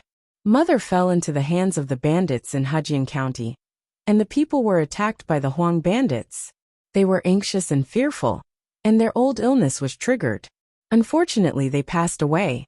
Lu Heng's eyes widened slightly, as if he was seeing his father for the first time. Lu Gui seemed to understand his son's meaning. His lips twitched weakly, and he said as if he was crying, "If I don't say that, then should I tell the truth?" Lu Heng instantly understood his father's painstaking efforts. As long as outsiders saw the old Fengjuan's body, they would know that she had died an abnormal death. At such a sensitive time, it was hard to guarantee that no one would make an issue of it. Jiang Pingji was now independent. If someone intentionally misled her, Jiang Pingji would be labeled as unfilial, disobedient, and infuriating grandmother to death. Huang Song would definitely make an issue of it, and use this point to attack Jiang Pingji, causing her to lose all standing and reputation. If that was the case, there would be no room for reconciliation between her and Lady Lu. It would be good if she didn't bear a grudge against her. Although Jiang Pingji had become independent, they were still of the same ancestor. If the bones were broken, the tendons were still connected. If they helped Huang Song attack Jiang Pingji, what benefits would they get in the end? Of course, if the benefits Huang Song offered were greater than what Jiang Pingji could offer, they could consider switching sides. However, the reality was that helping Huang Song was far inferior to helping Jiang Pingji. To prevent Huang Song's men from making an issue of the old Fengjuan's death, the Lu residents had to be the first to close the coffin and determine the cause of the old Fengjuan's death. Yes, your son will do it now. Countless thoughts flashed through Lu Heng's mind. He didn't dare to delay, and immediately dealt with the funeral. The old Fengjun was over 70 years old. In the words of a physician, this age was considered a happy funeral. The residents had already made mental preparations and prepared a coffin and other things. Although the death was sudden, the residence was still in order. The cause of the old Fengjuan's death was also spread.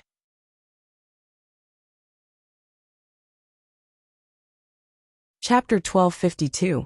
Suddenly hearing that the old lord had passed away, Feng Ju and Cheng Jing's thoughts reached a high degree of unity. Take the opportunity to stir up trouble. There was much to be done here. However, Lu Zhai was shrewd. He had long thought of this possibility and concluded the old lord's death in advance. If he had been a step later, the news of an unfilial granddaughter separating from the family and the death of her 70-year-old grandmother would have spread far and wide. Feng Ju sneered. It seems that the Lu family's foothold in Hejian County is not entirely based on luck. Cheng Jing put his hands in his sleeves and looked at Feng Ju calmly. After all, they are gentry. It is their nature and instinct to seek benefits and avoid harm. This was considered a crisis public relations. The Lu family's response to this matter was commendable. The corners of Feng Ju's lips curled into a sneer. There was a hint of mockery in his words. With this, the Lu family is completely safe. The old lord was the old lord of the Lu family. She had a special meaning to the entire clan. Her funeral was also the funeral of the entire clan. Huang Song did not want to be criticized by the world and be reviled in the history books. Naturally, he could not let anything happen to the Lu family during the funeral of the old lord. This was a disguised death exemption medallion. Cheng Jing's eyelids darkened. He said coldly, "It's just a petty trick." He had done a good job of creating a funeral crisis. He had indirectly attacked Huang Song and protected himself. At the same time, he had expressed his goodwill to Jiang Pingji and helped her find a reason to send troops. After this matter, even if Jiang Pingji did not put the Lu family in an important position, she could not completely leave the Lu family to rot. When Huang Song knew about this, he immediately put on a bitter face. After a long while, he let out a long sigh and instructed his wife, Qi Chaolan, to help him prepare a small memorial gift. Lady Qi asked him, "Why do you prepare this? An elder in the family has passed away?" Huang Song said, "It's not that the elder in the family has passed away. Lanting's grandmother has passed away. As a good friend of Lanting, I am naturally considered a junior of the old lady. According to my friendship with Lanting, the old lady has passed away. It is reasonable for me to be present to mourn." A trace of astonishment flashed in Lady Qi's eyes. At the same time, she felt a little helpless and amused. Huang Song and Jiang Pingji's personal friendship was really good, but both of them plotted against each other. Their friendship was too strange. That old lady is the grandmother of the Duke of Lanting. Judging from her age, it should be a joyous funeral. Lady Qi's mind raced, and she roughly knew what to prepare. She asked Huang Song hesitantly, "At this critical juncture, the old madam has passed away. Won't Langjun be passive?" Huang Song spread his hands and rolled his eyes, looking as if he had nothing left to live for. "The outside world is saying that I took Hejian County imprison the Liu family, and scared old madam to death. Logically, it made sense, but Huang Song still felt that it was a scapegoat. If it wasn't for Lady Lu's quick decision, he would have pushed the blame onto his good friend Jiang Pingji. Perhaps Jiang Pingji's decision to separate from the main family had angered the stubborn and old-fashioned old man, to the point of having a stroke. Unfortunately, Huang Song had already been splashed with a basin of dirty water. If he didn't care and splashed it back, it would only make things worse. Rather than that, he might as well be more magnanimous and take the initiative to pay his respects as a junior. That way, he would be able to clear his name. No matter what, he had only indirectly angered the old madam to death. It was not intentional. Lady Qi raised her eyebrows and said angrily, "Are there really people out there who can't distinguish right from wrong?" Huang Song said, "They're just some ignorant people. This little bit of evil can't hurt me." Lady Qi felt uncomfortable. "In that case, you still want to pay your respects?" If it were her, she would have vomited to death. Lanting is in Wanzhou. She definitely won't be able to make it on the 7th day of the first month. She won't be able to attend grandmother's funeral. I've been friends with her for a while, so I should help her. Taking 10,000 steps back, even if it's not for Lanting, I should still show my attitude. Dodging and evading will only make me feel guilty. Lady Qi's expression relaxed slightly. The Liu family's territory was covered with white banners. The morning hall was cold and solemn. Whether the clan members were sincere or not, they all had to show a sorrowful expression. The old madam's son, daughter-in-law, daughter, son-in-law, and all the grandchildren wore mourning clothes. The sound of sobbing and mourning drifted out of the door and walls. When Huang Song came to pay his respects, many people felt that he was really asking for a beating. However, the situation was stronger than he was. Now that Hejian County was in Huang Song's hands, no one dared to confront him head-on. In just a few days, Lu Zhai's gray hair had completely turned white, turning into a lifeless and lusterless silvery white. His entire body was also hunched, and his face had aged more than a year. When Huang Song arrived, Lu Zhai went forward to welcome him with the help of Lu Heng. He forced himself to cheer up and exchange greetings with Huang Song. Huang Song put on the attitude of a junior and knew when to advance and when to retreat. Instead, it made some of the Liu family members who did not know the truth angry, but had nowhere to vent their anger. He came to pay his respects today, not just to light a stick of incense. He also wrote an elegiac oration for the old madam. Of course, this elegiac oration was not written by him. He had asked Nia Sun to write it for him. His literary talent was definitely not inferior to that of a famous Confucian scholar. After the elegiac oration, many people were sad and moved. The old madam's daughter and daughter-in-law wept with tears in their eyes. They were so sad that they could not restrain themselves. With this, Huang Song fiercely made a good impression on them, and washed away most of the blame he carried. No matter how evil others were, they could not say it out loud. Since Hejian County had fallen, Jiang Pingji had sent troops to the front line. When the news of the old madam's death reached her, Jiang Pingji was stunned for a moment. She had no impression of this cheap grandmother. She rummaged through Lu Shi's memory and barely found some scattered memories in the corner. According to Lu Shi's memory, this grandmother treated people extremely harshly and coldly. She also hated Lu Shi to the core. If there were not people around, she really wanted to reply that it was none of her business. She thought so in her heart, but her face showed a horrified and sorrowful expression. Her body swayed unsteadily. "My lord. My condolences, my lord." Jiang Pingji's acting was too exquisite. No one could see any flaws. No matter how they racked their brains, they could not think of a lord who could be so calm even after her grandmother died. Oh, wasn't that her grandmother? But others did not know about this. Jiang Pingji's blood drained. Her eyes were bloodshot and filled with tears. She raised her hand to grab Wei Si's hand and held it tightly. It seemed that she wanted to use it to draw strength that made him feel at ease. Her lips moved a little. Her eyes rolled back and she fainted. It was not that Jiang Pingji's acting skills were not good enough. It was just that she had no similar experience and was afraid that her acting would not be realistic. In her previous life, she did not even know who her biological parents were.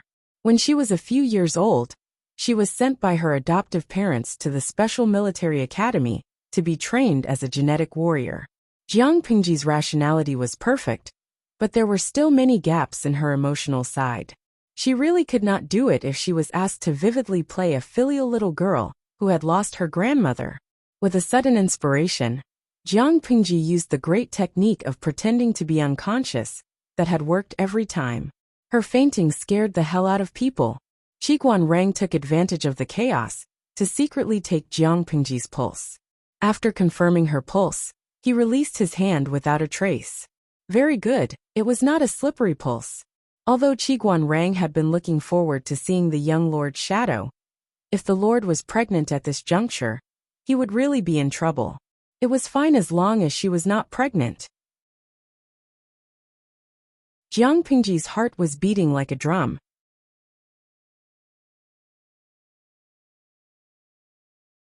Chapter 1253. Of course, Qiguan Rang did not realize that she was pretending to be unconscious. Not only him, but the others were also shocked. Not long after, the news that Jiang Pingji had suffered a huge blow from her grandmother's death and was bedridden spread, causing panic among the people. She was the leader and backbone of the entire force. Many people began to panic when she suddenly fell seriously ill and fell into a coma. After the military doctor's diagnosis, he said that Jiang Pingji was too grief-stricken, which triggered a chronic illness. If she was not young, she might not have woken up. For the sake of her health and life, it was not advisable to rush about or worry about things. She should rest and recuperate in peace for 3 to 5 months. 3 to 5 months? It would be too late by then.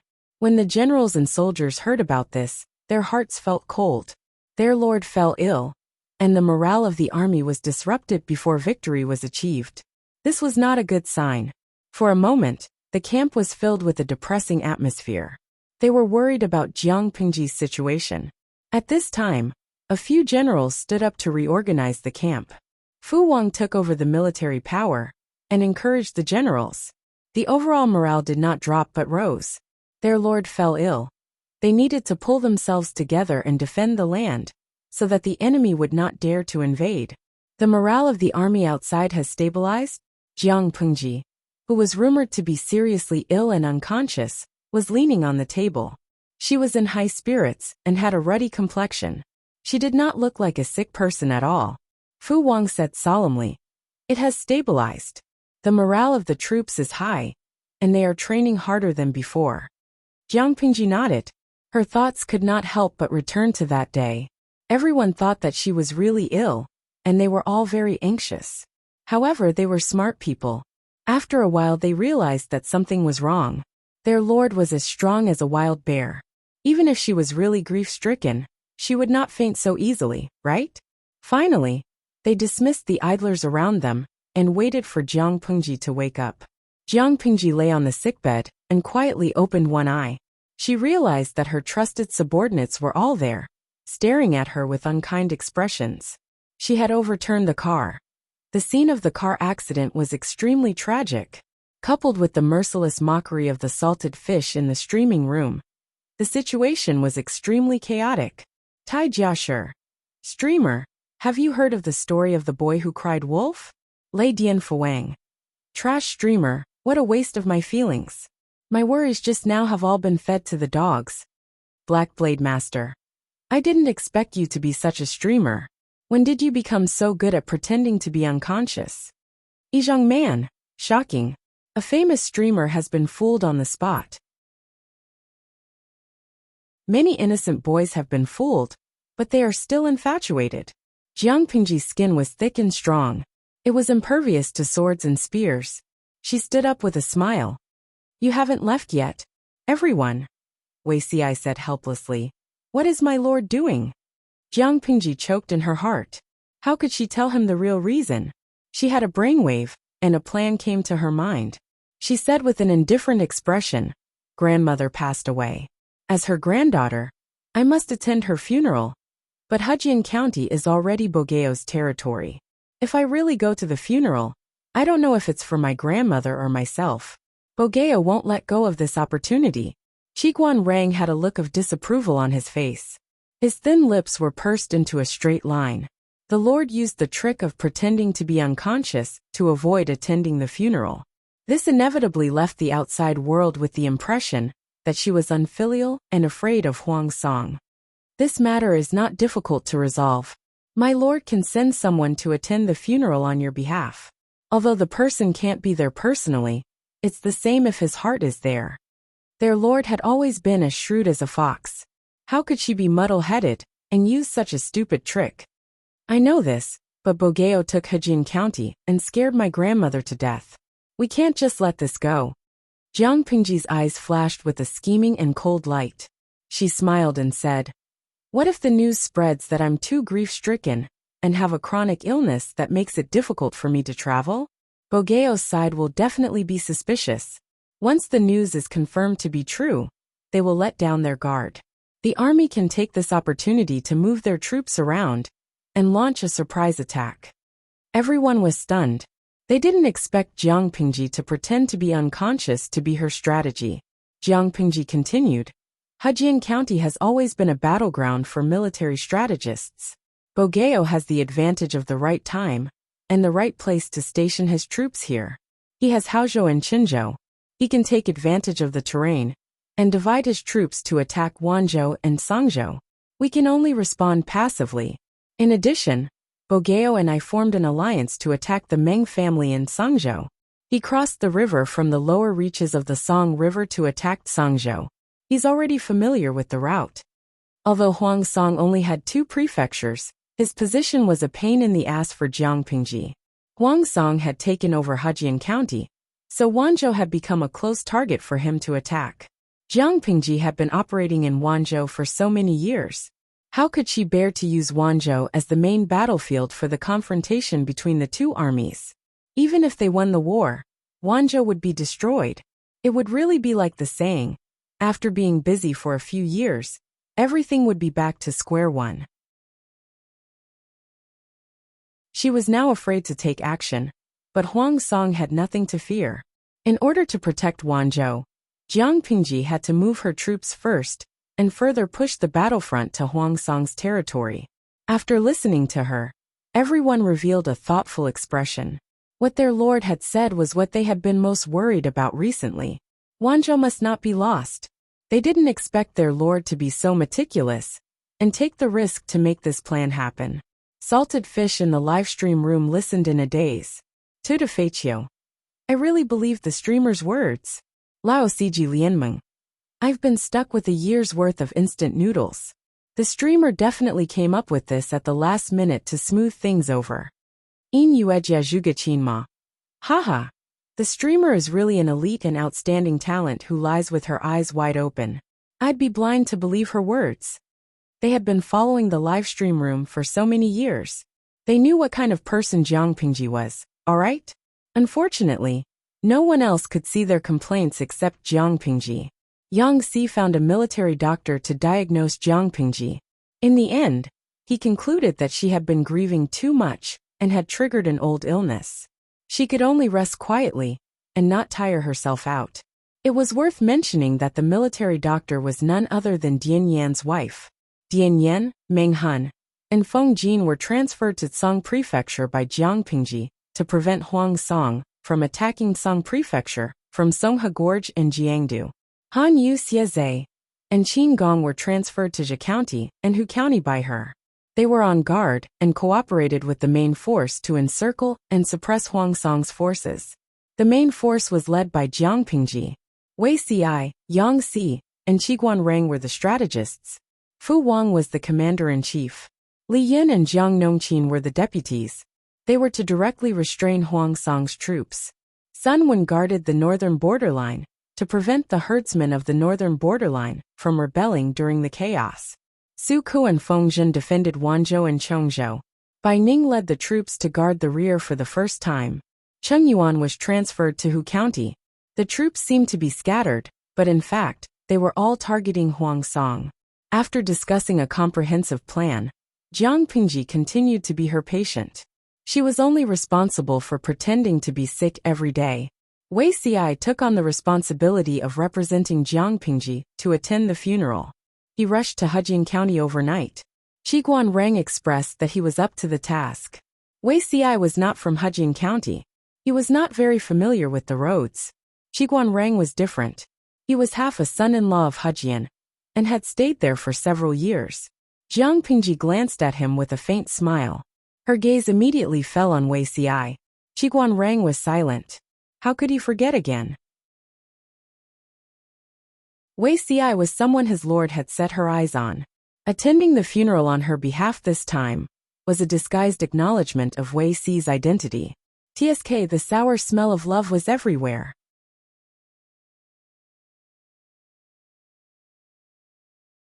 Chapter 1254. Father, I'm guarding the morning hall. You should go and rest for a while. Lu Heng whispered to Lu Zhai. His expression was full of exhaustion, and the green in his eyes deepened. When it rains, it pours, it pours. The ship is late, and the wind hits the head. This year, Madame Lu seemed to have offended the Tai Sui, with everything going her way. First, the Zhang family of Hejian and Huang Song colluded and betrayed Hejian County, causing the entire Lu family to be put under house arrest. Then the old lord died of anger. His father also fainted in the morning hall because of excessive grief. Despite his illness, he managed to hold the funeral. Lu Heng watched his father age more than 10 years in a few days. The leisurely and elegant life was replaced by depression and illness. Lu Zhai was sick, very sick. When he coughed just now, he vomited a mouthful of sputum with blood. Lu Heng was frightened by the situation. He was afraid that his father would be too tired and die with his grandmother, so he tried to persuade him to rest. However, Lu Zhai was stubborn. Not only did he not want to rest, but he also paid more attention to the old lord's funeral. He asked about everything. It's okay. Father, your health is more important. If grandmother is watching from heaven, she will feel sorry for you. Lu Heng said all kinds of good things, but Lu Zhai still couldn't move him. Burn more ghost money for your grandmother. Lu Zhai couldn't help but cough after saying 2 sentences. Her obscure eyes were dim and lifeless. In addition, increase the amount of money you donate to the temple by 20%. You must make the master of the temple work harder and recite more scriptures every day. There were many temples near Hejian County. Most of the local gentry believed in Buddhism. When the old lord passed away, the most famous master in the area was invited to recite scriptures and perform rituals for the deceased for 49 days. After working hard, Lu Zhai's condition worsened. In just a few days, he was tortured until he was thin. Seeing this situation, Lu Heng's eyes became moist. He didn't expect his father to have such deep feelings for his grandmother, and to be so dedicated to her funeral. She was gone, and the dead were the most important. As a junior, Lu Heng couldn't complain about the excessive things his grandmother had done. Let everything go, he said. Your son understands. I will definitely remember to donate 20% more of the money for the sesame oil. According to the customs of the day, the time to stop the coffin was different, depending on the financial situation of each family. For example, the time to stop the coffin was 1 day 7, 3 days 7, 5 days 7, or 7 days 7. For an ordinary family, the funeral could be held after 7 days. For a wealthy family, it was a little longer. For those with status and prestige, the funeral would be held for 49 days. The old lord's position in the Lu family was not low. Naturally, the number of days when the spirits stopped was based on Muqiqi. After the funeral was over, it was followed by a grand burial. The coffin was placed in the grave of Lu Zheng's biological father. The 49 long days didn't just torture the old lord's corpse. It also tortured the filial sons and grandsons who were guarding the coffin. Lu Zhan's body suffered even more with his illness.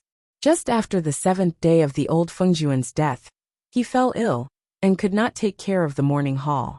Hearing this news, Huang Song said in surprise, Lu Zheng is also sick? Really? Keeping vigil at the coffin was hard work. The seasons were changing, and many of the Lu family members had fallen ill. There were not enough doctors in the manor, so they could only hire people from outside the manor. Huang Song took this opportunity to plant a few spies. The doctor who was treating Lu Zheng was one of Huang Song's people. The doctor did not dare to hide anything and hurriedly raised his hand to report to Huang Song. It's absolutely true. His body is severely damaged. He is weak both inside and out. Moreover, he is overly worried and depressed. If he does not rest and treat himself, I'm afraid he won't be able to last until the day the old madam is buried. Huang Song's eyes widened in shock. He blurted out, "It's that serious?" The doctor said, "It's serious, not light. The Lu family has offended the Tai Sui this year. The old madam just passed away, and the eldest son is on his last breath. Are they going to hold a funeral?" Huang Song did not care if Lu Zheng died or not.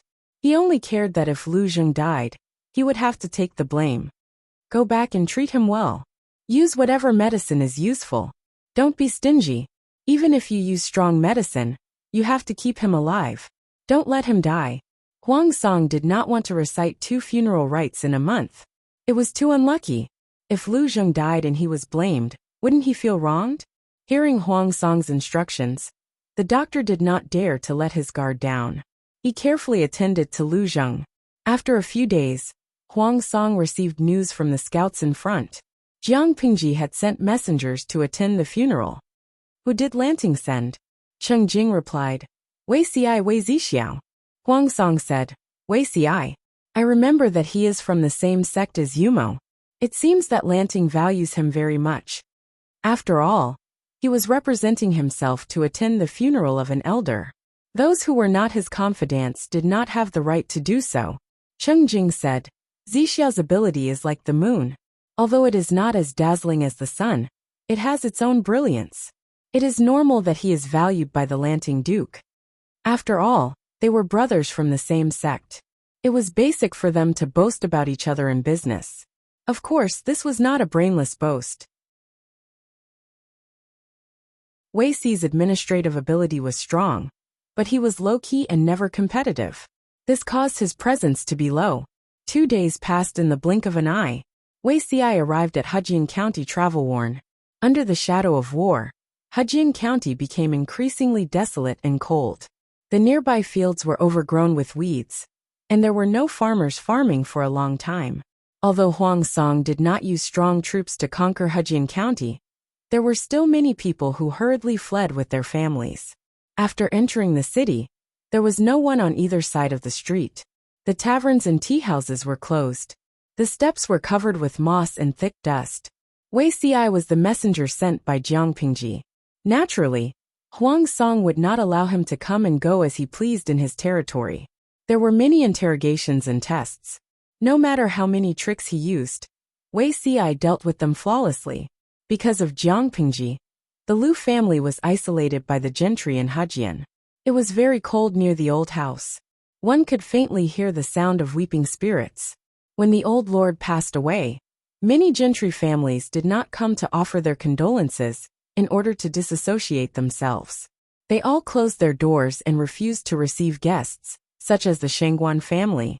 Even during the most difficult times, he had never seen such a cold and desolate appearance.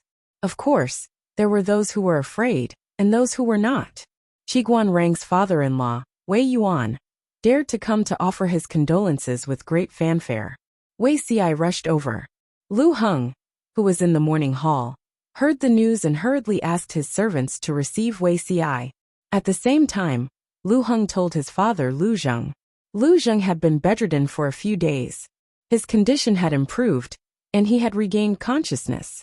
When he heard that Jiang Pingji had sent someone to attend the funeral, he was stunned for a long time. His expression was very complicated. Lu Heng was puzzled.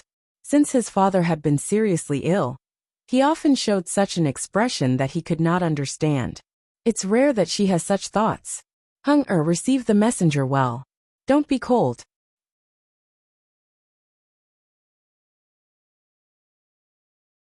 Chapter 1255.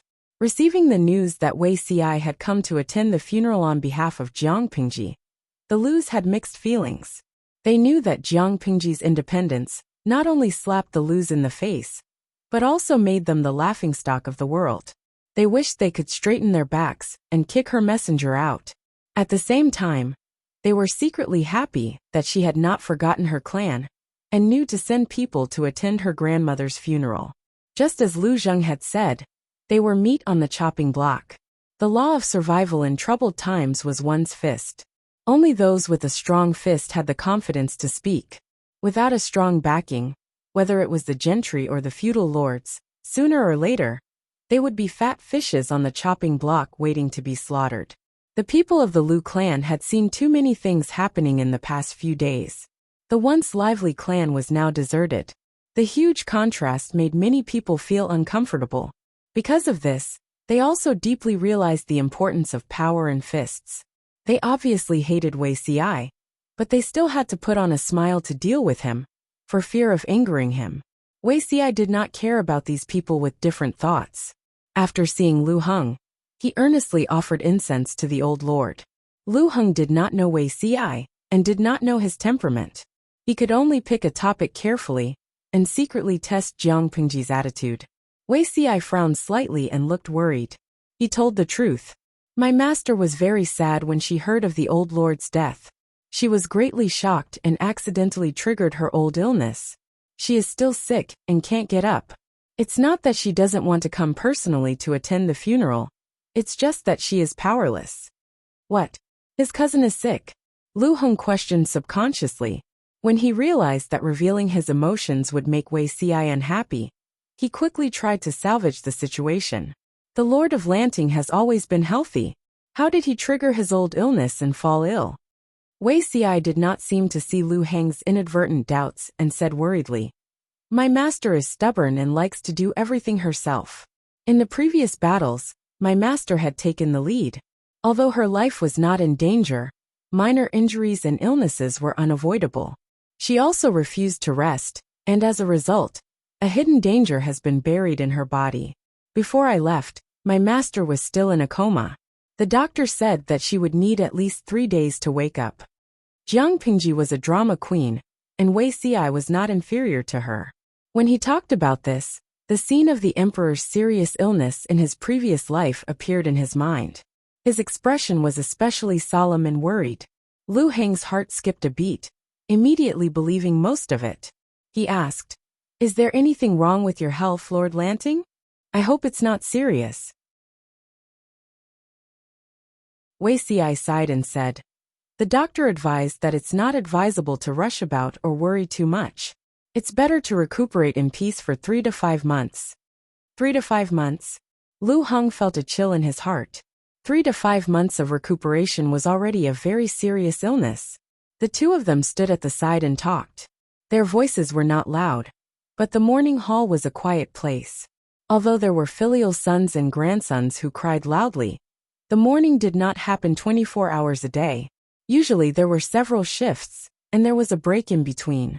Therefore, their conversation was overheard by those who were observant. The clansmen of the Lu clan sat on the praying mats and silently recited scriptures. At the same time, they strained their ears in an attempt to hear more news. After hearing this, all of them trembled in fear. Lu Shi had fallen ill? He seemed to be seriously ill. It must be a lie. On second thought, she would have to be crazy to pretend to be sick to avoid attending the funeral. Wasn't she afraid that people would criticize her? Wei Ci asked. Why didn't I see Master Lu just now? The Lu clan was still Lu Zheng's housekeeper, so Wei Ci used seniority to call him Master Lu. If it was Lu Heng who was in charge, the way he addressed him would be different. At the mention of his father, Lu Zheng's expression became gloomy. He said, Father has been working hard for grandmother's funeral. He fell ill a few days ago, and can only be sustained with medicine. Wei Ci sighed and said, these are troubled times. After this period of time, there will be joy after extreme misfortune. Lu Heng nodded, and hoped that Wei Ci's blessing would come true. Wei Ci came on behalf of Jiang Pingji. Not only did he light incense, but he also had to do whatever Jiang Pingji wanted to do. Lu Heng was extremely grateful to him. Although Wei Ci's appearance made him look unreliable, he was actually very capable. With his help, Lu Heng felt the burden on his shoulders lighten. He could finally take a breather. At the same time, the spies in hiding passed the news to Huang Song. Like Lu Heng, Huang Song chose to doubt it. Jiang Pingji left a deep impression on him. She was stronger and more energetic than a wild bear. How could she fall ill so easily? It felt like a mountain that had stood for thousands of years suddenly collapsed. Outsiders naturally could not accept it. Not long after, a secret letter was passed to him. The person who delivered the secret letter arrived at Hejian County, right after Wei Ci. The contents of the secret letter were also sent by a spy planted in Jiang Pingji's army. When he opened it, Huang Song's expression suddenly became complicated. Lanting really fell ill? So seriously ill? According to the spy's information, after Jiang Pingji fell seriously ill, the military camp was in turmoil for a while. The furnaces in the logistics department did not stop boiling medicine. Different famous doctors were often invited to treat Jiang Pingji. The spy was meticulous and suspicious. He could not get in touch with Jiang Pingji, but he thought of ways to take away some of the medicine dregs. He also secretly sent people to contact the relatives of the doctors who had treated Jiang Pingji. Not every doctor would keep their mouth shut about a patient's condition. Moreover, it was related to the situation of the entire world. According to the collected information, these doctors had indeed encountered a difficult problem. They were constantly worried and frowning all day long. Of course, it was not that these doctors had good acting skills. It was just that the patient they had diagnosed was indeed a terminally ill woman. Jiang Pingji was cautious by nature. If she wanted to put on an act, she would go all the way. She would not let go of any details. The quality of the spy sent by Huang Song was very high. However, as the devil grew stronger, the justice grew stronger. Who would not fall for her? Someone check what these medicine dregs are used for. Huang Song's heart wavered, but his suspicious character made him not completely believe it. He divided the medicine dregs into several small portions and secretly asked several different doctors to examine them. Everyone's diagnosis was similar. After learning about the situation, Huang Song sat in a daze for a long time, from afternoon to night. Not to mention him, anyone else would have reacted the same way. Jiang Pingji was like a mountain pressing down on Huang Song. For many years, she had made him feel pressured. He had no choice but to work hard and be cautious. They were about to raise their swords and fight each other to the death. The mountain that had been pressing down on him and suffocating him was actually going to collapse?